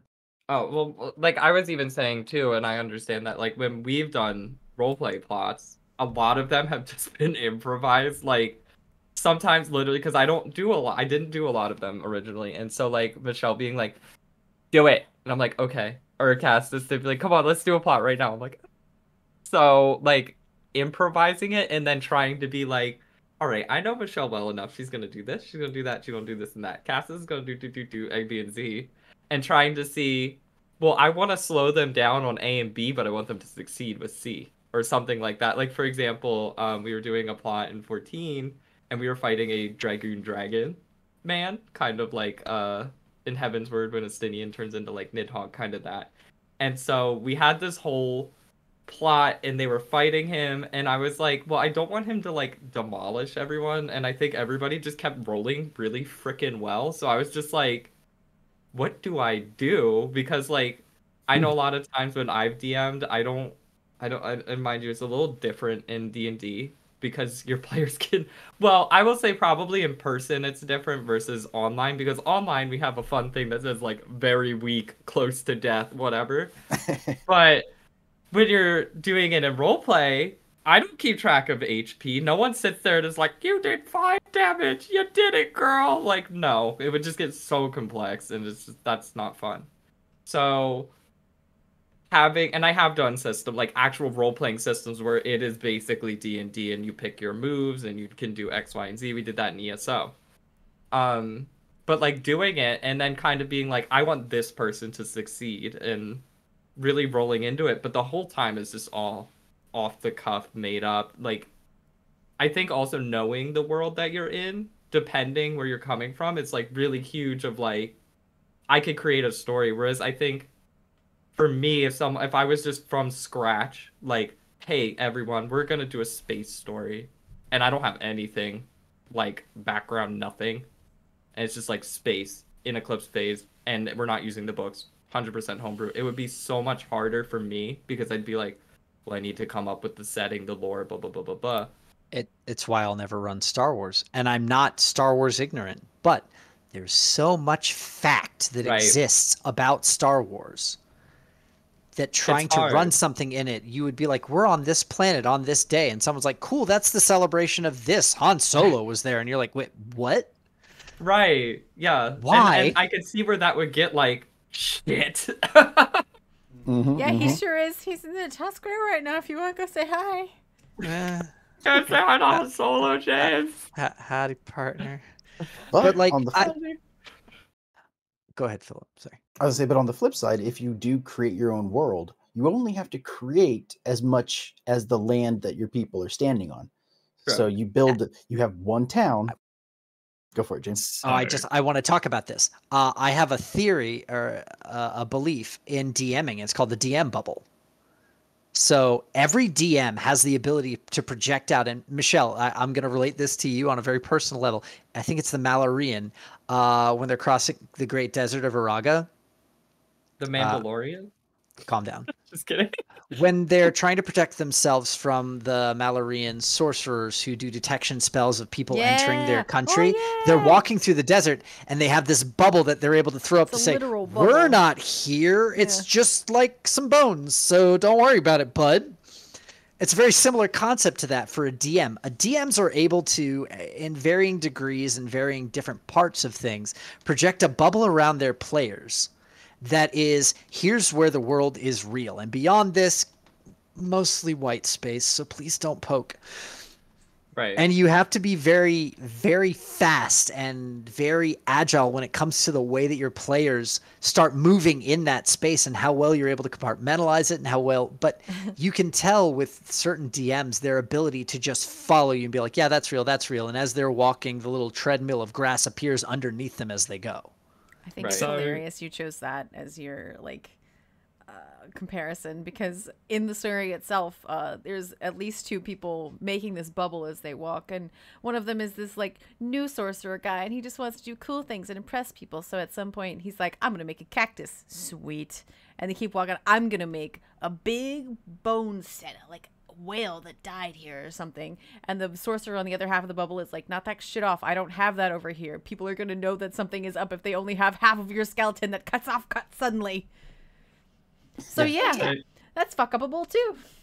Actually funny you say that. The first ever tabletop role-playing game I played was the public test for Star Wars Edge of the Empire. That was my introduction to tabletop gaming. Them dice are goofy. Me and my friend, because this was at the end of high school, first year uni, me and my friend at the time, who I lived with for a while as a flatmate, we both decided this is a cool system. We like role-playing games. This is the system we've gotten used to.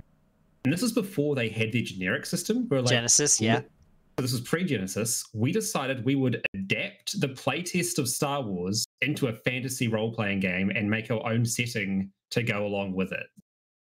It has been 10 years and it is still going on, of slowly being added to and slowly being like built upon.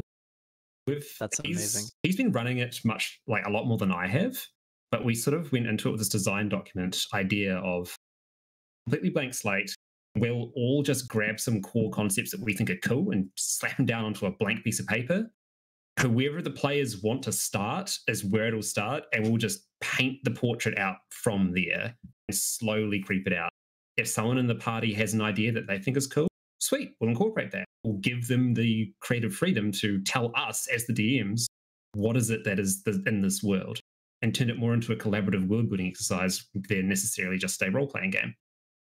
And I think that really speaks to what you were saying earlier, Philip, with the you have your town. You make the town, and then you let the players fill it with stuff too. Whenever you take the ideas and you go, okay, if you tie their brain to it, it becomes even more real.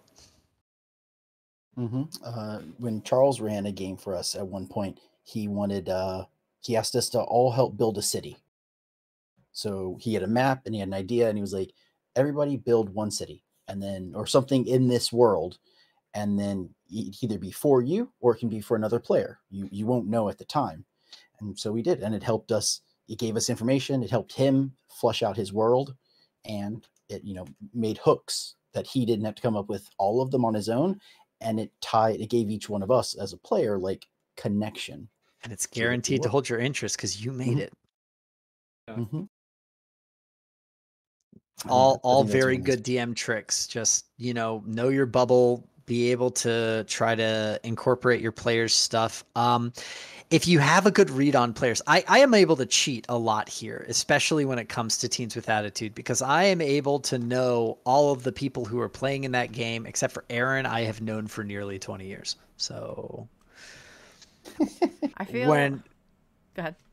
No, please, by all means. No. Finish your thought.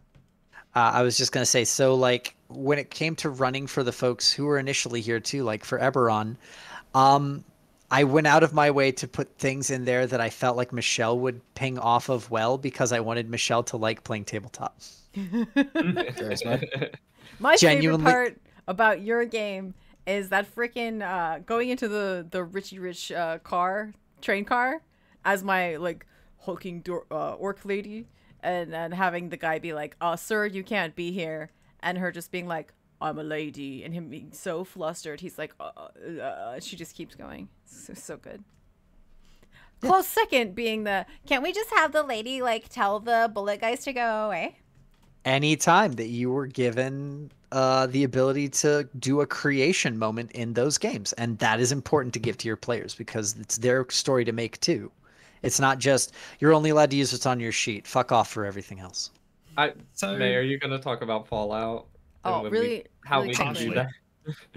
Go on. I wanted to say, related to knowing your players, you're all starting to make me feel like I need to make a character that doesn't give a crap about learning about the other characters, just to like trip you up. But then I feel like I would get bored, because that's like my favorite thing to do is just ask questions. So that speaks to the memes that you hear also about like first character me, but buffer, second character sort of off type, and then you go 10th character, an up jumped rat who has a mechanical mech that looks like a gnome but it isn't really, and if he's discovered blah blah blah. It's like you will get progressively more and more crazy as you make more and more characters to play in more games. That's just by I don't know definition. if it's gonna be crazy so much as just not my archetype, because I definitely have one.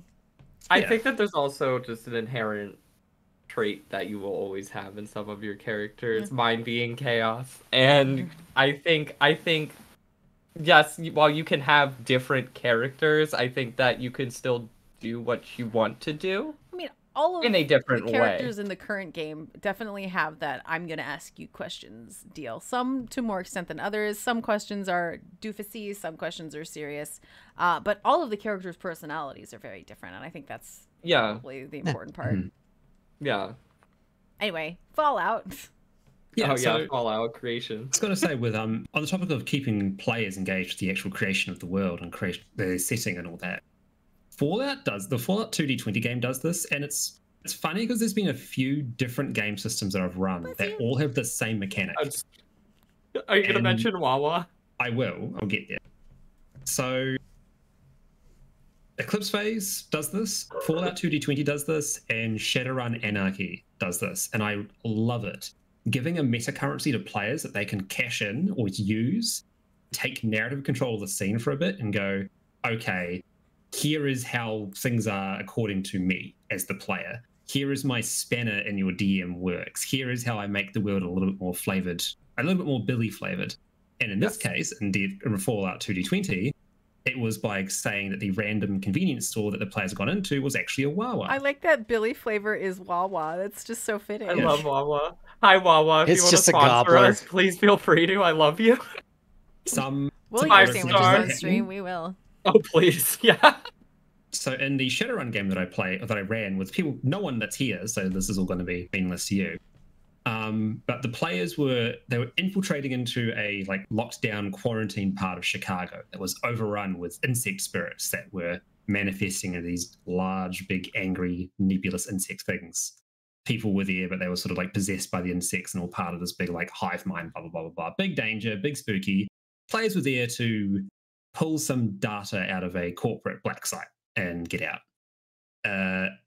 They used their flex points to basically explain what the black site was about, to have some useful pieces of kit that were lying around they could use, like a staircase to get down a particular flight to a second floor, or a fire extinguisher that they needed to try and make it look like that. I think it looked like that they had not burnt into a room or something. It didn't really work out, but that doesn't stop them trying. But I just really like it when there are actually mechanical systems that encourage world building from the player's perspective. And I know that can be a little bit annoying to some DM styles that want to have complete control of the experience, and that's fine. No, it's not. Write a book. Yeah. Yeah. If you want to have complete control, that's a novel.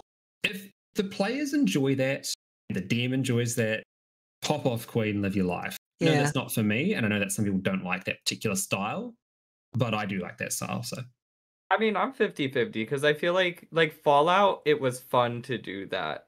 Whereas in Diablo, I feel like if we could be that's not Indariel, that's her cousin Jan Dariel.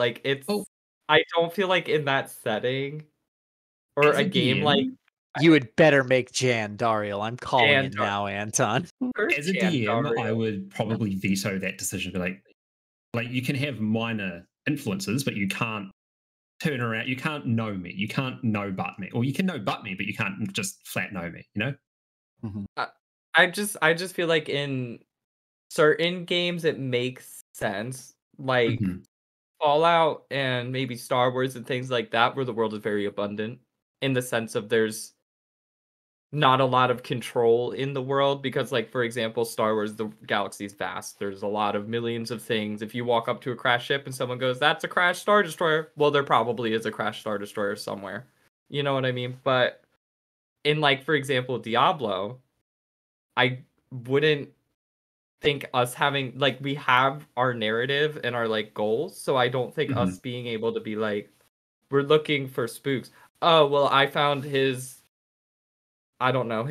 damn Find My iPhone app and I know where he is. It's just I feel like that where you leave the clues for us to find in that game. And that's a lot of investigative work that I think us being able to change that world would really detract from it. Because Michelle says too, and a lot of people, I don't hate combat, but it's also not my favorite thing. I like to do things, but I'm also a wizard, so I can't do everything 24/7. I can't be lightning bolt, lightning bolt, lightning bolt. Make the fireball happen on your face.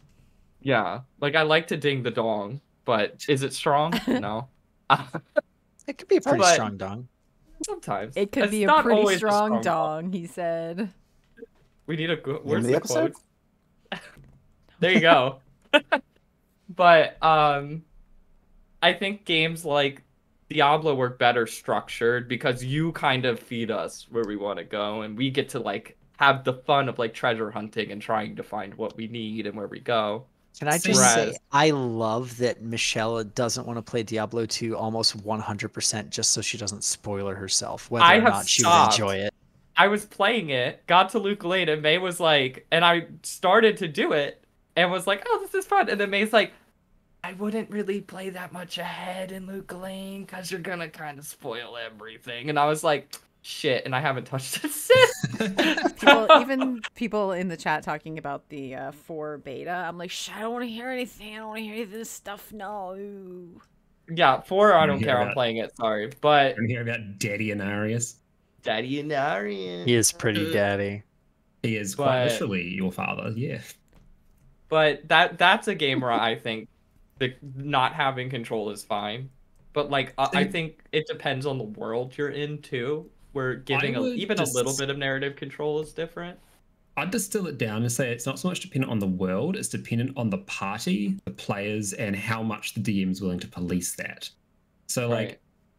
over time, the party would. So, if you had some sort of flex points in Dungeons and Diablos where you could put a minor narrative beat into the game by using one of these points, I Side would quest. imagine that the players probably wouldn't want to immediately solve a mystery because they want to experience that mystery, and there would be that sort of that unspoken, almost like role play contract at the back of people's minds. But that is because I know the players relatively well, and the players have trust that there is going to be a payoff to this particular investigation. Right. I get If mad the- every time Philip's asking me questions about Splinters of Faith and he like lets a little something slip. I'm like, shut up, spoilers. I And then do I love. have to sit on that information too because I'm like, ugh, I can't Can't act tell on anyone. this. Can't do. I- Well, no, it's not that I can't tell anybody. I feel guilty if I'm like, all right, party, we should go south here now because I know that south is the direction we need to go. Nope, I'm not going to say anything until it makes sense to say it. The fact that I was able to go on walks with Tiki and just bullshit with her about different plot points that I wanted to hit and secrets that I wanted to have for, and that's another thing that I want to talk about here is DM secrets and how they are the best and worst thing that you can do as a DM. Mm-hmm. Mm-hmm. Define DM secrets. A DM secret is a juicy tidbit that you want your players to discover, but you don't want to just shove it in their face. I am so looking forward to being able to play Bale. I'm just going to say that. I am. Oh. The Hail. worst shit, Lord. The Hail worst. Morgana? Are we doing a Star Wars one? Yeah. Yeah, I agree with you on that one. There will be parts of the story that I think are amazing, or they're little tidbits that it'll make everything so clear. It's the reason this bad guy is doing the bad things. It's right there. I can see it on my screen. I've got the notes. I know where it's on the map, and the players just walk right around it. You're like, no, okay. Well, do I force them? Do I just move the plot point? Do I just move it around the map? Do I force them onto it? No, I shouldn't do that. They're not there because they may come back. And if they find it organically, it makes it that much better. Okay, they're getting even further away from it. Okay, what do I do? And then you're like, well, the moment's passed, and it's just gone. It's like, well, do I tell them about it? No, I gotta find a way. And that's one of those things where you just sort of have to like work with the system, know what you've got, and as Anton was saying, it's a point that another character can have, and you just have to move it around so that people can still learn it. If it's relevant, if it passes completely, they've killed the boss. Okay, well now it's irrelevant and you can move on. But So I think that's the hardest thing. I was looking through my notes, being like, do I have anything which I'd consider a DM secret that players have just missed? And I was like, I don't think I have. But I think a part of that thinking, at least, I said think like 20 times, oh my God, is I do all the prep without deciding when it's going to be relevant. It's there. I will use it at some point. The order it gets used in might be completely different from what I've written it in. I haven't planned out the order it's going to appear in. It's just going to happen when it happens. And it's kind of built quite modularly almost. Like the players will arrive from point A to point B. What is point B? I do not know. But point B will contain this particularly relevant piece of information. They could go to any of the other points on the map and they'd probably still get that same piece of information because I'll just shift it to ensure that the narrative still keeps on moving the way that I want it to. Bagman. Mm-hmm. Bagman was from a town that you never went to. There you Really? go. Oh, yeah. Yep. Okay. And there have been like 3 towns, I think, that I've built that haven't been used. Oops. Oops. I have a It lot of happens. maps that It have happens so It much. does. Oh, yeah. I blame Artemis. Yeah, We me all too. do. Yeah. I had. In Thank the God I second- never played him. This, I guess, the second city that in my game you guys went to, you skipped 60% of the overworld map, and then skipped another like 80% of the dungeon. God. I was See, just I'm like, insane because You know I what, like Philip? to see the whole map. You know what, Philip? It's vengeance. Okay. For the second town of mine that you guys never got to see. Because you got on a Really? fucking Matt. boat. But it's just part of, it's one of those things, as I think as a DM It's you all have to like, Philip's fault. He had the boat. yeah. If only But someone I hadn't given me the gave boat. it to him. What an idiot. You did. He was like, I have this idea. It's probably overpowered, and I probably won't use it until deep into the story. But what if I had like a magical boat inside a bottle? Because I'm a genie. Genie and then you warlock. made the Kelpie say, "I need to go out to sea, though. You guys can't go there." And Philip just said, "Oh, really?" I Ship in should a have. bottle. I should have let it float away. You guys put the boat at the beach and didn't tether it and just walked away for an hour. And I'm like, roll to see if your boat's gone, dummies. And in my defense, I said to Michelle, it's like, hey, so my bottle has a ship in it, a functioning ship. That's part of my character. Do you want me to throw this in the water? Like, is that something he would think of? Like, is that okay with Only you know if that's something he would think of. No, my favorite part about all of this shit is people taking the stuff that they have and doing cool, smart, clever crap with it. So there was no way in hell I was going to tell you, no, you can't use the boat that's perfect for this opportunity. No way. Like the mirror that we use Yeah. religiously. I think it would have just been funny if I just hurled it in there and it broke, and the little tiny ship in there just like sank to the bottom. Because my character could have rebuilt or could have made another one with a day of rest or whatever. I think it would be like, yeah, we got this. Bloop. Oh, sorry guys, different plan. New bottle. It's very fun. Yep. It was very fun watching Philip be a greedy guy. Yes. Oh yeah. Very often. I think that was like I think that's the first time I've ever had a character that was like super obsessed with money. I was like, I can't remember why. I realized somewhere around down the road that warlock genies could literally steal vaults of treasure in matter of moments and get away with it. And I was like, maybe I'll make that as part of my character option. But I didn't want to be too powerful. And so I was like, hey, Michelle, how much money can I steal? We'll say I can't actually use it. We'll just say, so that it was like character-wise, I was like stealing millions and millions of gold pieces, but I wasn't destroying the campaign setting by being like, we're billionaires. Also, you're like a super gold hoarder, too. You're like a dragon. Yeah. Can't It was a good relate time. being a gold hoarder and stealing everything. Definitely not me. Definitely not you. Well, Never No, part of because you it- gave that one thing away, which was a perfect DM move to trap it and then watch it get handed over to the other goblin. That's You okay. will. I'll use it for good. But going No, back go to into see debt. Go into Huh? debt. No? go into debt. Take on debt. I want to experience the I American mean, she's gonna. finance She system has in to my nap D&D game. sometime. Listen, Do not this go is into the- debt. I am the perfect person to have this particular thing because I do have to roll a d20 every morning, but I also have sorcery points that I can use to not fail. And I have, enough to for 7 tries worth. I think in that amount of time, maybe I could not go into debt. I'll waste Not all my only sorcery that. points, but I won't go into debt.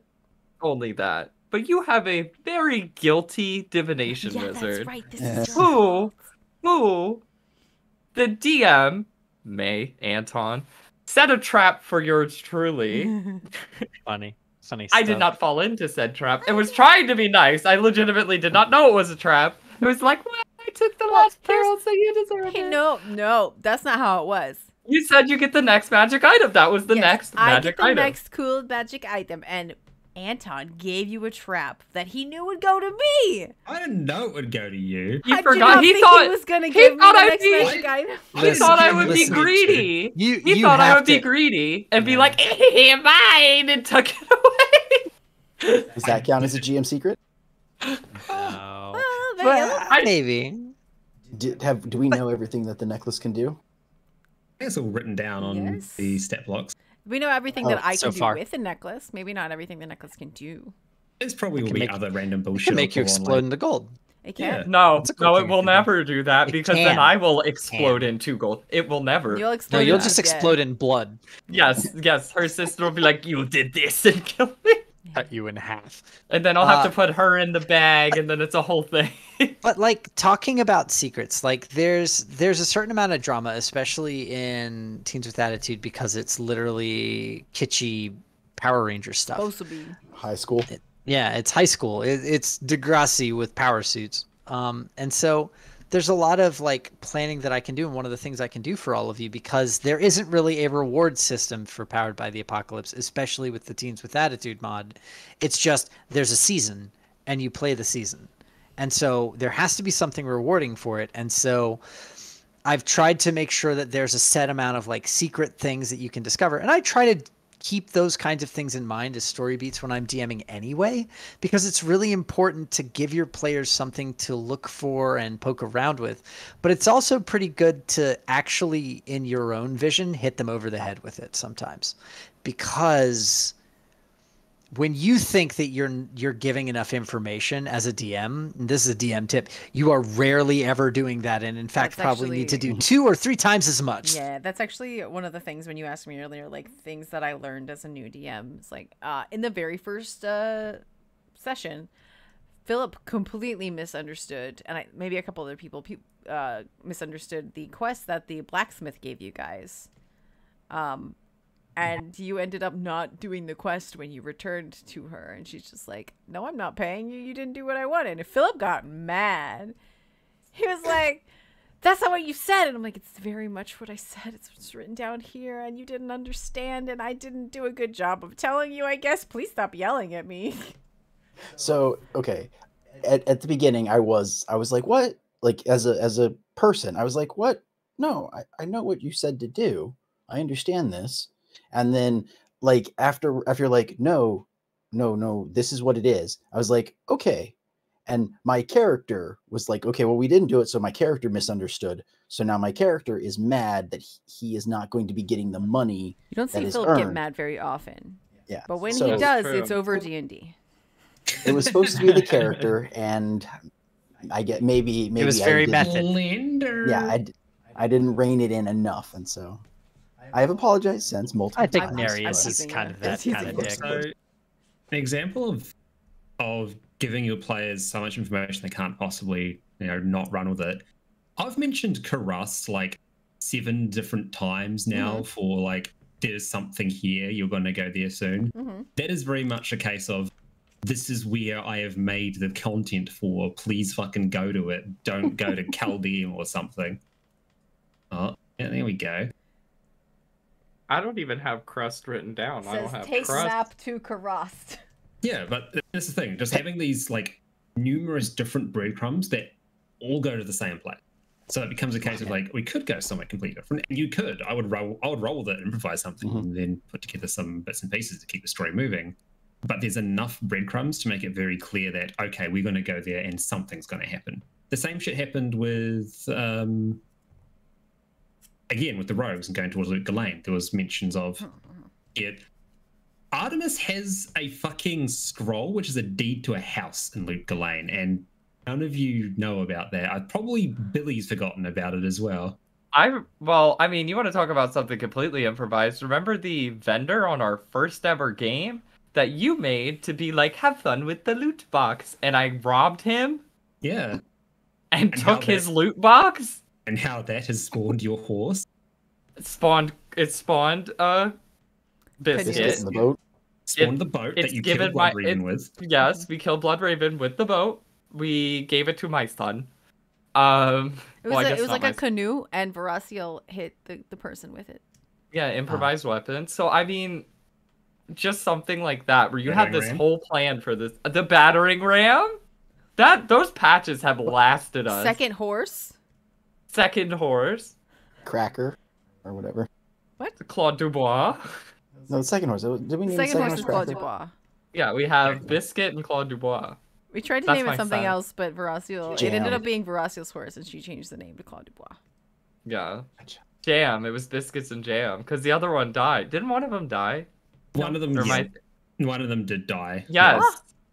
Claude Dubois actually. Oh wait, Claude Dubois died. Yeah, Claude de Horse fucking died, and then you got a sandhorse to replace it. It got killed by the lightning demons. No. Okay, I remember now. Okay, so we had Biscuits and Jam. We did have Biscuits and Jam at one point. Then, when we rode them out to the temple, and someone, not me, started... some other character possessed me. Some greed demon goblin possessed me for just a minute to steal a ruby. And got everyone killed, but myself, of course. Usually you wouldn't go for loot. No, never. I hate loot. Loot, ew, get it away from me. Just kidding, Anton, give me all the loot. And so... The guardian killed the horse. Claude Biscuit got away. But the other one was running, and a beetle or a guardian killed him. Scarab killed him. Scarab demon, yeah. Killed him. But Biscuit was gone. So then that horse died, and we were like, well, we have this cart that's pulled by 2 horses. Shit, what do we do? And they were like, we'll have this other one. And Bratziel's like, this is now Claude Dubois, the horse. Yeah. So they gave us a sand horse. Oh, right. They gave us... We're just going to have to watch the VOD later. What? I want to know how... As we figure out how many horses we have. No. We like... Because I remember Jam died. Jam did die, yeah. Jam died. But now we have... You may have just gotten another horse somewhere.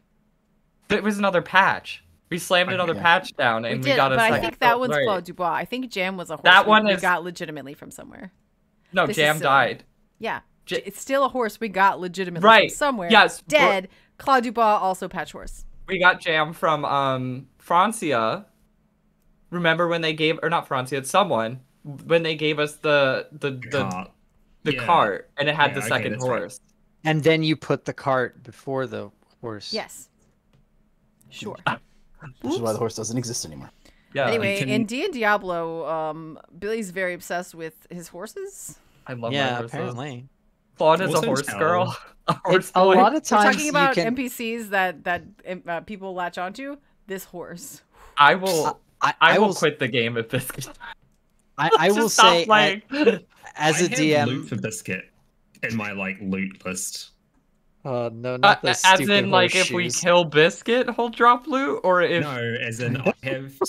When it comes to providing loot for people, I do have randomly generated loot. I have sort of generic filler loot, which I feel a bit guilty for having it there. I don't like having the filler loot, but I also have targeted loot. So I'm like, cool. One example was the Mace of Disruption for Philip. I was like, well, Philip's character does seem to, in simulating damage, it's a lot less than pretty much everyone else. I want to try and give him something to get him up to the same level without it feeling like an instant I win button. Mace of Disruption was the sort of the solution to that. Mace of Disruption are tight. It's an execute against demons and undead, which you're fighting a lot of, but it means that it's not necessarily going to be the only thing you fight. So if it winds up being too powerful, I can use less demons and do something else. So far, it's worked out perfectly. But that's an example of that sort of targeted loot. Everyone's got targeted loot now at some point. So what do you call that chess piece you gave me? That what's my targeted loot? I have targeted loot for Biscuit. Is the point of what I'm getting at, and that you will get it at some point. Yeah, well, that's what I'm saying. That's really good thinking. Warhorse saddle. Well, I would love as someone who plays in your game, I would love a deed that drops to Biscuit with my name on it.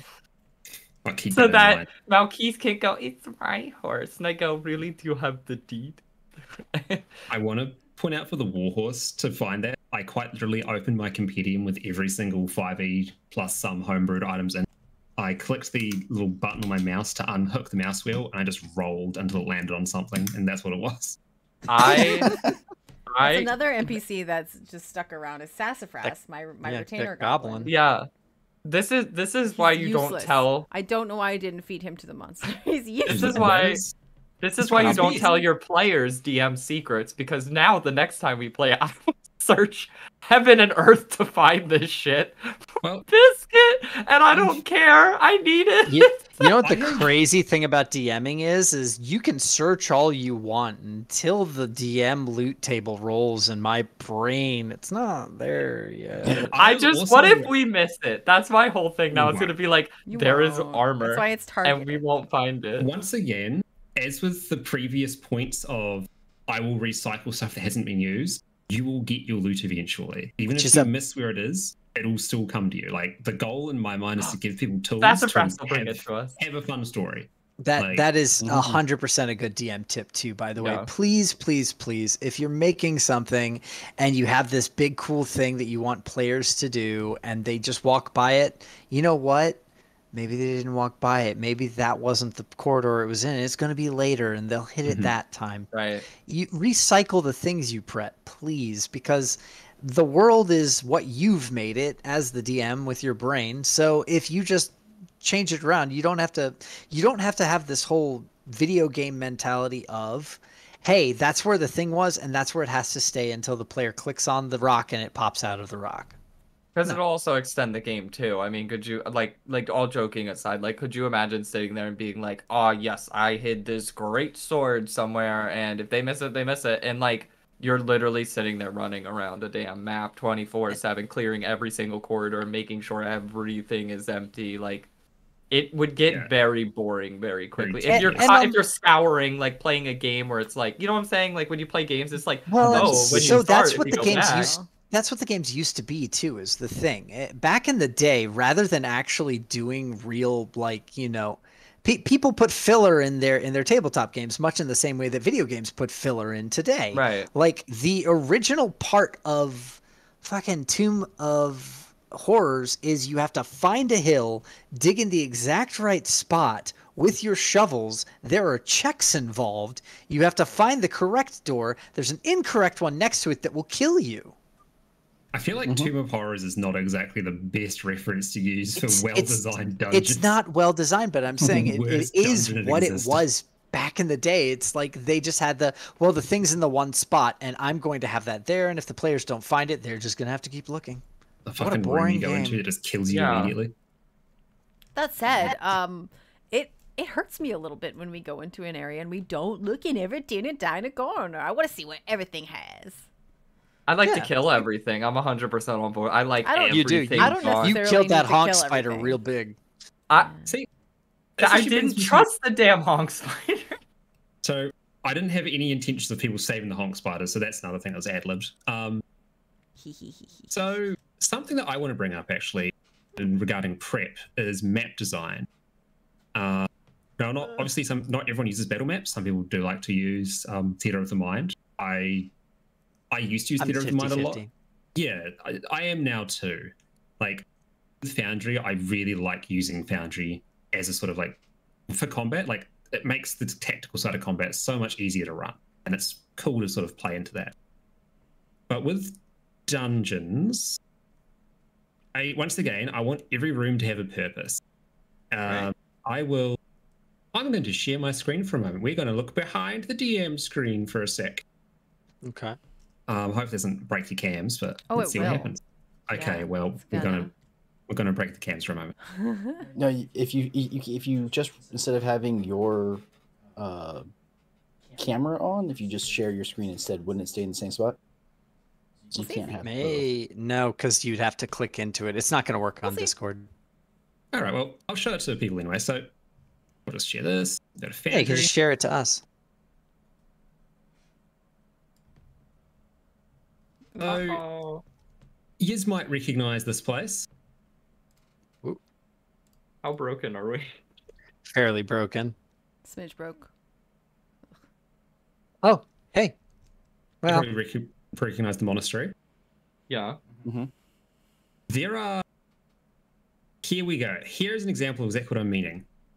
There were a lot more rooms and a lot more space here than what I had any idea of what to put into it. rather than try to force filler rooms in, I just deleted the rooms and put corridors around it.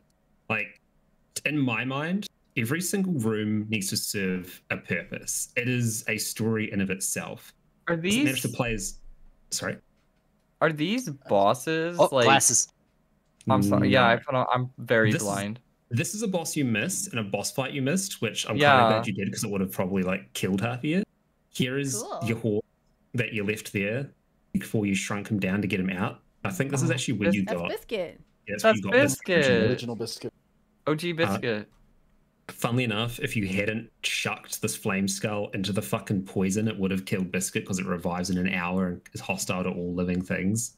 And you left a bunch of them in the room originally, so. But exactly that, like, oh yeah, there's that as well. Yeah, the hungry. Once again, other stuff. I'm hungry. Like, in my mind, it's important for every room to have some reason for the players to be there, not just to be an empty corridor that they walk through. That's filled with 10 ghosts. Now, my question: why are the rogues playing pool? Because I found a pool model in the in my assets, and I thought it was funny, and I put it down. Oh my god!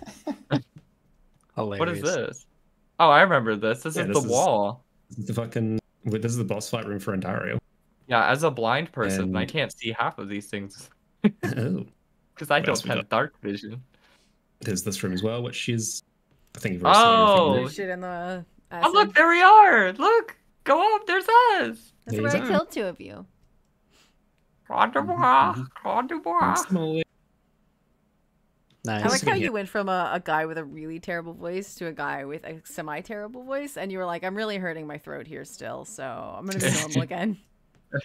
It's hard. I gotta be English. It's easier. And you know what, Anton? I'm gonna mention something here, and I don't know if this is a hot take or not, but a lot of times I have to just take the players off the maps. If you're not actively in a combat. Oh yeah. Yeah. No. Exploration. Yeah. Can we nix the map so that we're back on full screen? Sure thing. Stop streaming. There we go. Like when players. The minute that you put especially in person, but also online, the minute that you put minis down on a map, you're telling someone that there is something that they need to be doing exactly where they are. And a lot of times people will like, as DM or a DM will keep that as well, here's our navigation tool. And as long as you can manage that, that's fine. But a lot of times what I find is that you end up wasting a lot of time with the players just kind of not knowing what they're doing because they were expecting to do something narratively, and instead now they're kind of pseudo video gaming it. Yeah, so it becomes mechanical. I have to move per square, and there's lines of sight. So I'm like, okay, I move a little. Do I see anything? Move a little. Do I see anything? Move a little. Do I see anything? And it's like, well, no, we're not trying to do that right now. I think you handle it well, by the way, but I'm just saying, like, a lot of times I've seen with someone who doesn't handle it well, it slows play immediately. It can, yeah. And I think for me, I do try to find ways to speed up play. Like that is my overarching goal for anything that I'm running. Is like, how can I make this faster? How can I cut away the downtime, or how can I cut away the time where people aren't playing Dungeons and Dragons, where they're just sort of sitting there waiting for things. What can I automate? What can I speed up? Blah, blah, blah, blah, blah, blah. I think also like trying to set like beginning and end goals for yourself. Like, and I have slowly started stretching out my stuff, but one of the things that it really does help you as a DM is setting, here's the start point of the session, and I want us to make it to this point. And understanding how you're reasonably able to traverse from point A to point B is a very good DM tool to have. Being able to actually block your time accordingly is super important because it shows that you understand how to make the flow of the game play, and you learn a lot about how you run, how your players play, etc. doing that. I think it comes into combat and counter design a little bit too, knowing. So I have a tool that I use a lot now that just very quickly Shout out a trick. Sorry? Shout out for a trick. What do you use? So it is called, I think it's called How Dead Are We? And what it basically does is it takes all the player tokens that are on the map or selected and all the NPC tokens that are on the map. It goes through all of their like heaviest hitting combat abilities the AoE size of them and all that sort of thing, and just very quickly sims how many turns of combat will it take for this party to kill this party, and then spits it out. And it is so handy to just get a very broad overview of, okay, this is how strong this particular encounter is. This is how many resources I can expect the players to use in this encounter. This means that I will have 4 combat encounters of a similar like strength to this scattered around the level. How It's accurate so has it Wow. been? Like from your experience doing our game, how like close has it been? It's been very good so far. Pretty much, you probably have noticed that the current dungeon that you're in has been, I'd say, like a little bit of a spike in difficulty. Maybe that it's been like quite close to. You're using hit dice to heal after most. got Oh, that hit. last encounter was very well done. Yep. That was 2.5 is- rounds, wasn't it? 2.5 rounds. Yeah, 2 to 3. Yeah. I Which is also the try to- sweet spot, I find. Yeah, I try to aim for combat encounters to last about 3 rounds as well. I think from this one and from when you met Arvos, those are both when I started using this tool and that sort of mindset of aim for 3 combat rounds until it's done. It's worked so well so far. So That's pretty cool. Okay. I had not heard of that one. Neat. Do we want to do any more like prep discussion and then wrap it up for this particular one? Or- I had a outro thing, kind of, but it Okay. might be kind of talky. Let me know what you think. There was, of course, potentially resources that we used, but that gets a little deep. Maybe not using that. And that was a nice one that you shout out there, Anton. People who play in the games, the people who are here. What's something that you notice about the DMing style of your DM that has really struck you, or something that seems instructive to you? If you have one, you don't have to. That's a good question. yeah, I feel like I've been saying those things all along. Like Yeah.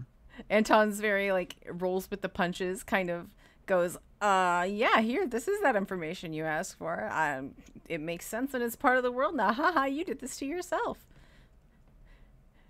And then on the flip side of that, James is very often like, you know what? If you have the resources to make that happen, sure. If you don't, you're a teenager. Shut up and sit down.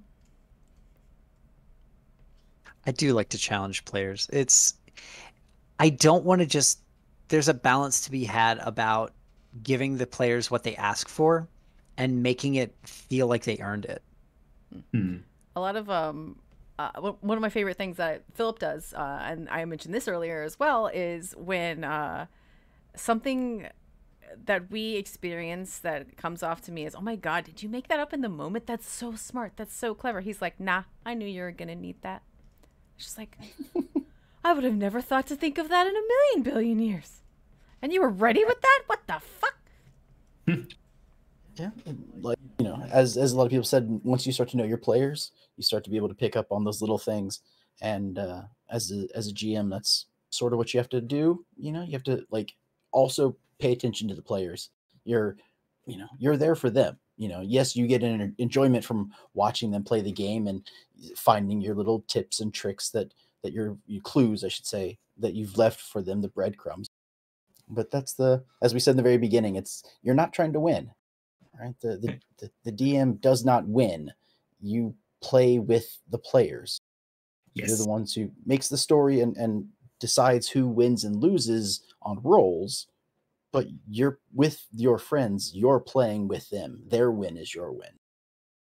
Yeah. it's naturally a collaborative experience. I just, yeah, and to that point, the adaptability I think is huge, and not so much in the game, but even to your players and knowing them. Because, like, for example, I started out as an artificer because me and Anton were like, that seems cool, and then I was kind of like, liking this, it sucks, it's not doing what I want it to do. And James actually, Gwen James sat or there this and we're James? like, Me. this Me James, and Gwen. James, and yeah, kind of sat there and we're like, well, what do you want to do? And I was like, well, I kind of want to do this. And they were like, okay, well, there's this you could try, and this and that and the other thing. And so that kind of led me to divination. And then I kind of went to Anton like, hey, I know, like, I'm playing this character, but I don't really want to, and I kind of want to try something else. And like, I was scared he's gonna be like, sorry, or like whatever, but he was kind of like, fine, let's work with it. Yeah, let's do that. That sounds great. Here's what you need, this, that, and the other thing. We'll figure out a way to work it out. And that really felt good as someone who was new because it was like, wow, like it's not just like, sorry, you picked artificer subclass into something else, I guess. And that sure was aren't allowed nice. to make any mistakes. Suck it up. Yeah, well, I mean, there is people like that who are like, that's what you pick, that's what you get. So it was nice to just kind of be like, you're new, that's fine. You kind of still trying to figure out what you like, and like just working with your players to make it an enjoyable experience, I think is just so key. As someone who's played these games and like, this is like your first game, it's like, wow, like Anton really did that. It's so nice and like makes it so much less daunting than at first. Like, it's validating. Yeah. Yes, exactly. Yeah. I in Anton's game, my character, I went with the cleric of life because I thought I was going to be the healer. Like I thought that's what was needed. I didn't fully understand what we were doing, so I was like, okay, that's my subclass for cleric, and it hasn't really been useful. And I was like, hey, can I maybe pivot away from life and more into, combat style? Murder. Yeah, I hate demons. I gotta kill them all. Father, I was I like, crave yeah, sure. violence. So he's like, yeah, and I was like, okay, well, let me come up with a thematic way to make this happen. Like he's not just like, oh, pencil mark through it, like story wise, but Right. I know that's something so that I can kind of shift. Yeah, me, on the other similar hand, sort of I've never made exercise. any mistakes making any of my characters It's true. ever, You so I don't haven't. really Very know true. how you guys feel. You've never used Crazy. a unearthed arcana sorcerer subclass and then changed the feats around because they weren't useful, and then changed back because they actually were useful. Yes, you weren't sure how to use them. Yep. Like you de-birdified me. You said no more. You are no longer birds. And I was like, thank you. Just Kentucky Fried finished it. Yeah. Something that I really, and this is totally going off of your topic, but I love when players will come forward and be like, hey, I have this thing that I would really like for my character to do, or I have a thing in my background that might be interesting for this. Because you can't come up with everything as a DM. You just can't. And if you have a player who's like, I really want this to happen. Like Billy's like, I would like to stop being a bird now. You're like, fuck yeah, there's something I could do in the story with this. I can do something with this. Yeah. Because I have while DMing, I have a lesson that was learned, and it was a little bit of a harsh lesson at the time, but it's this idea of, and I'm lucky that everyone seems to care about the story that is being run. I still go into it with the mindset of nobody gives a shit about my story. I'm not here to tell my story. I'm here to tell the player's story, to enable them to tell their own stories. And through that, it'll drive the story forward. If they feel like they're enjoying it, then they will get involved with my story. I feel like you just gave me a big brain moment just now.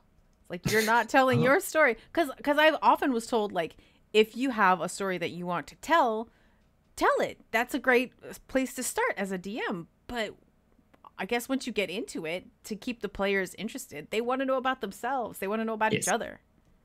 So actually a great example of that is with the Fallout game. I've mentioned before the whole crunch out a bunch of prep and get everything down to a certain point. So I did it with Fallout. I have loads of prep done for that. But my idea is playing it again. We need to play it again. It's so good. My idea for it is here is a really simple, almost generic intro quest. You've met some strange man. He's told you to go clear out a mall. Sweet. Through that, I'm going to learn how the players interact with each other, what interests them and what doesn't interest them. From this one simple generic quest, I can start guiding them towards something where they can do the things they like doing. And that'll start to spawn a story organically from it. That's sort of my goal with that whenever we do get around to playing Fallout again. There is a meta story that'll be playing out around them. It'll happen with or without the players. They're just parts of the world. So just to add in, going back to the topic real quick, Anton, from the little bit that I've played with you, but I did actually watch 6 episodes back so far. Okay. I'm at Loot Galoogle, I think. Loot Galoogle! Loot Galoogle!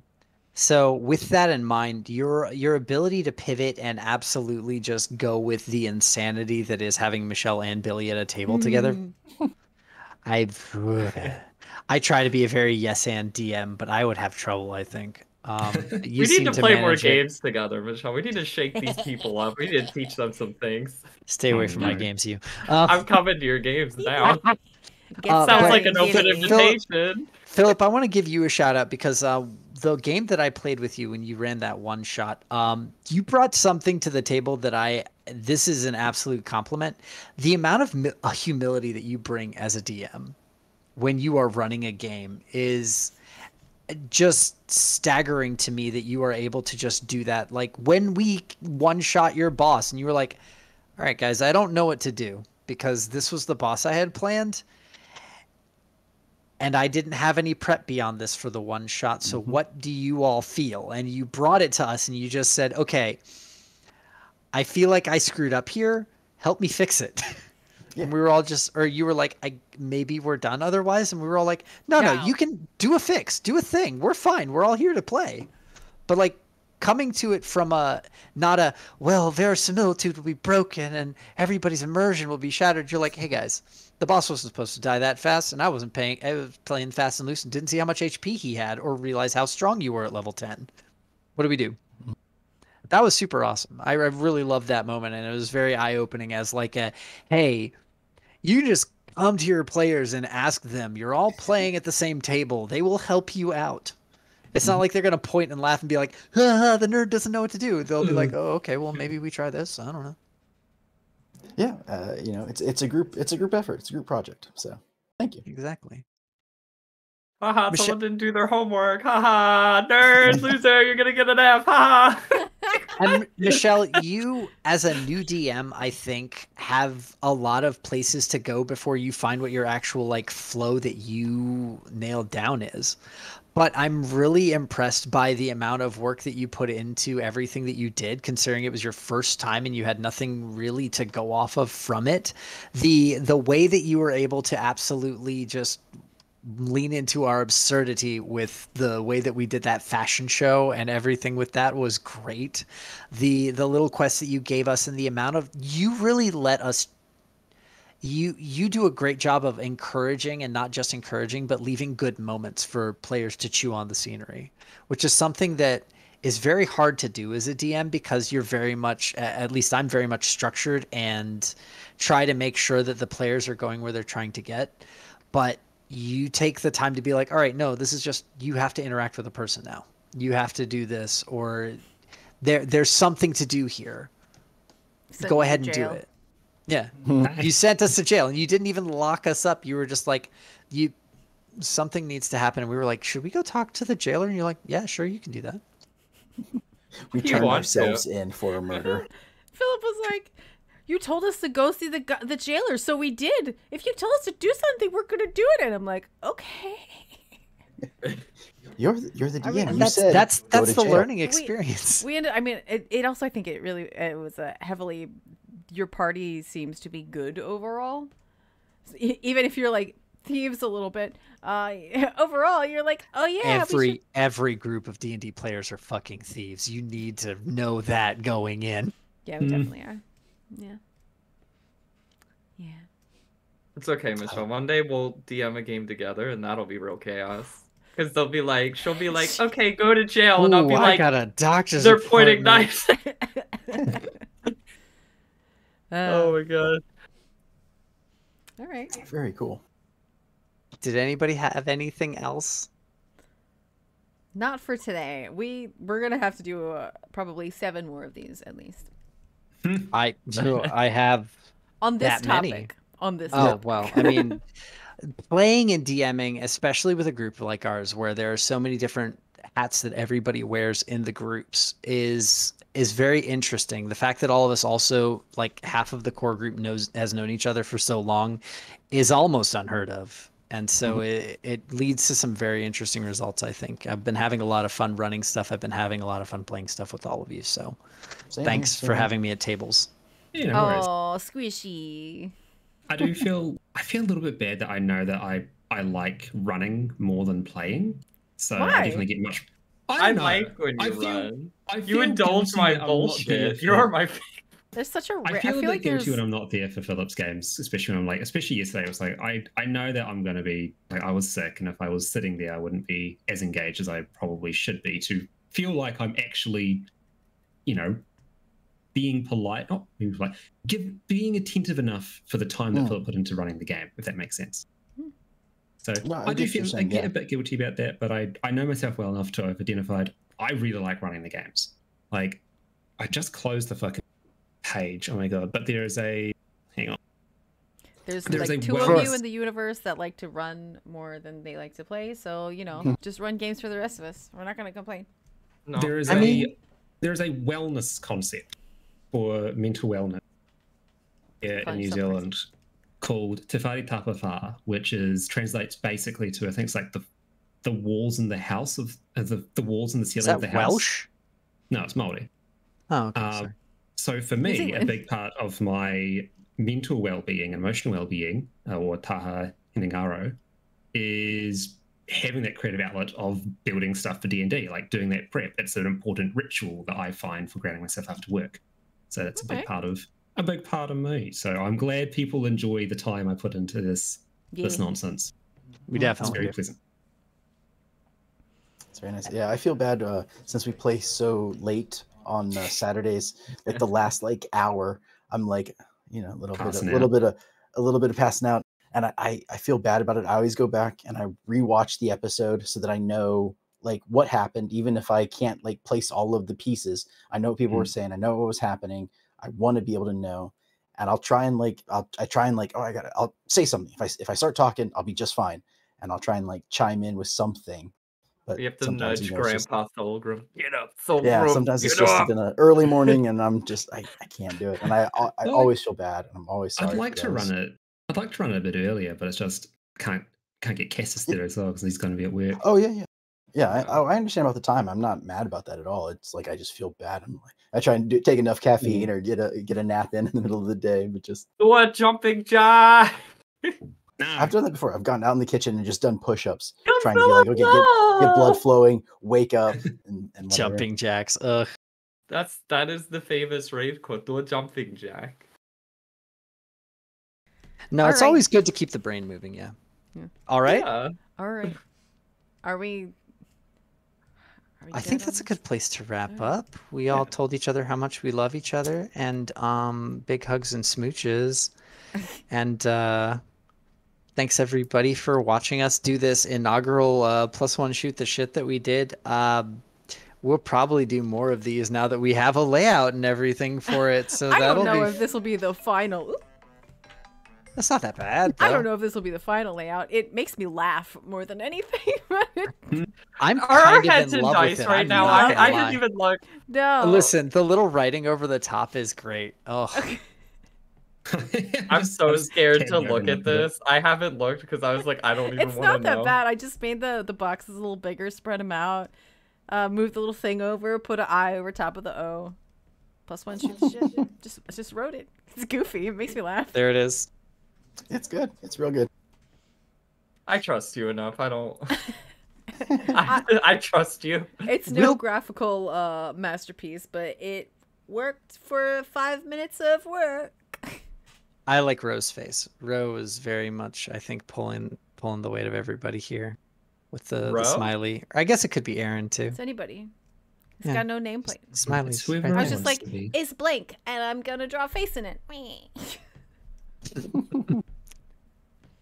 But yeah, no, thanks everybody for coming and just, shooting the shit with me this inaugural time that we're doing this, and we'll probably do this more. I have plenty of topics we can talk about, and I'll whenever we have a free Friday, just kind of bug people and be like, hey, who wants to talk about stuff? We have these topics. Anybody interested in any of them? We'll be doing this more. We have a number of cast members. If you've been on the channel at all, and we'll mix this all around. So some of us won't be here next time. Yeah, exactly. If you have a favorite person and they're not here, they'll be here eventually. Yeah, and of course, all the videos will be available on YouTube. We have a full YouTube channel that is +1 shots the word, all shot the word, all in one. And then on Twitch at +1 shot the word. Which is where you are now if you're watching us live. Yeah, exactly. Hi, Mark. Thanks, everybody, for coming out to see us. We love talking with each other and hanging out. We love playing games with each other. We're going to keep doing it. Our next game, I believe, is Phillips on Friday? No. No, Wait. that was yesterday. Yours? Your game It'd next be Sunday. yours on Sunday. My tomorrow. game on Sunday is going to be our next game. And hey, maybe we do a Friday show if people are interested. Who knows? Maybe. Continue this or something. Yeah. So that's that for this one. We talked about DMing and DM tips and tricks, kind of. So, yeah. And we vamped for a while. So have a good night, everybody. Yeah. See ya. Bye-bye. Bye, everybody. Love you.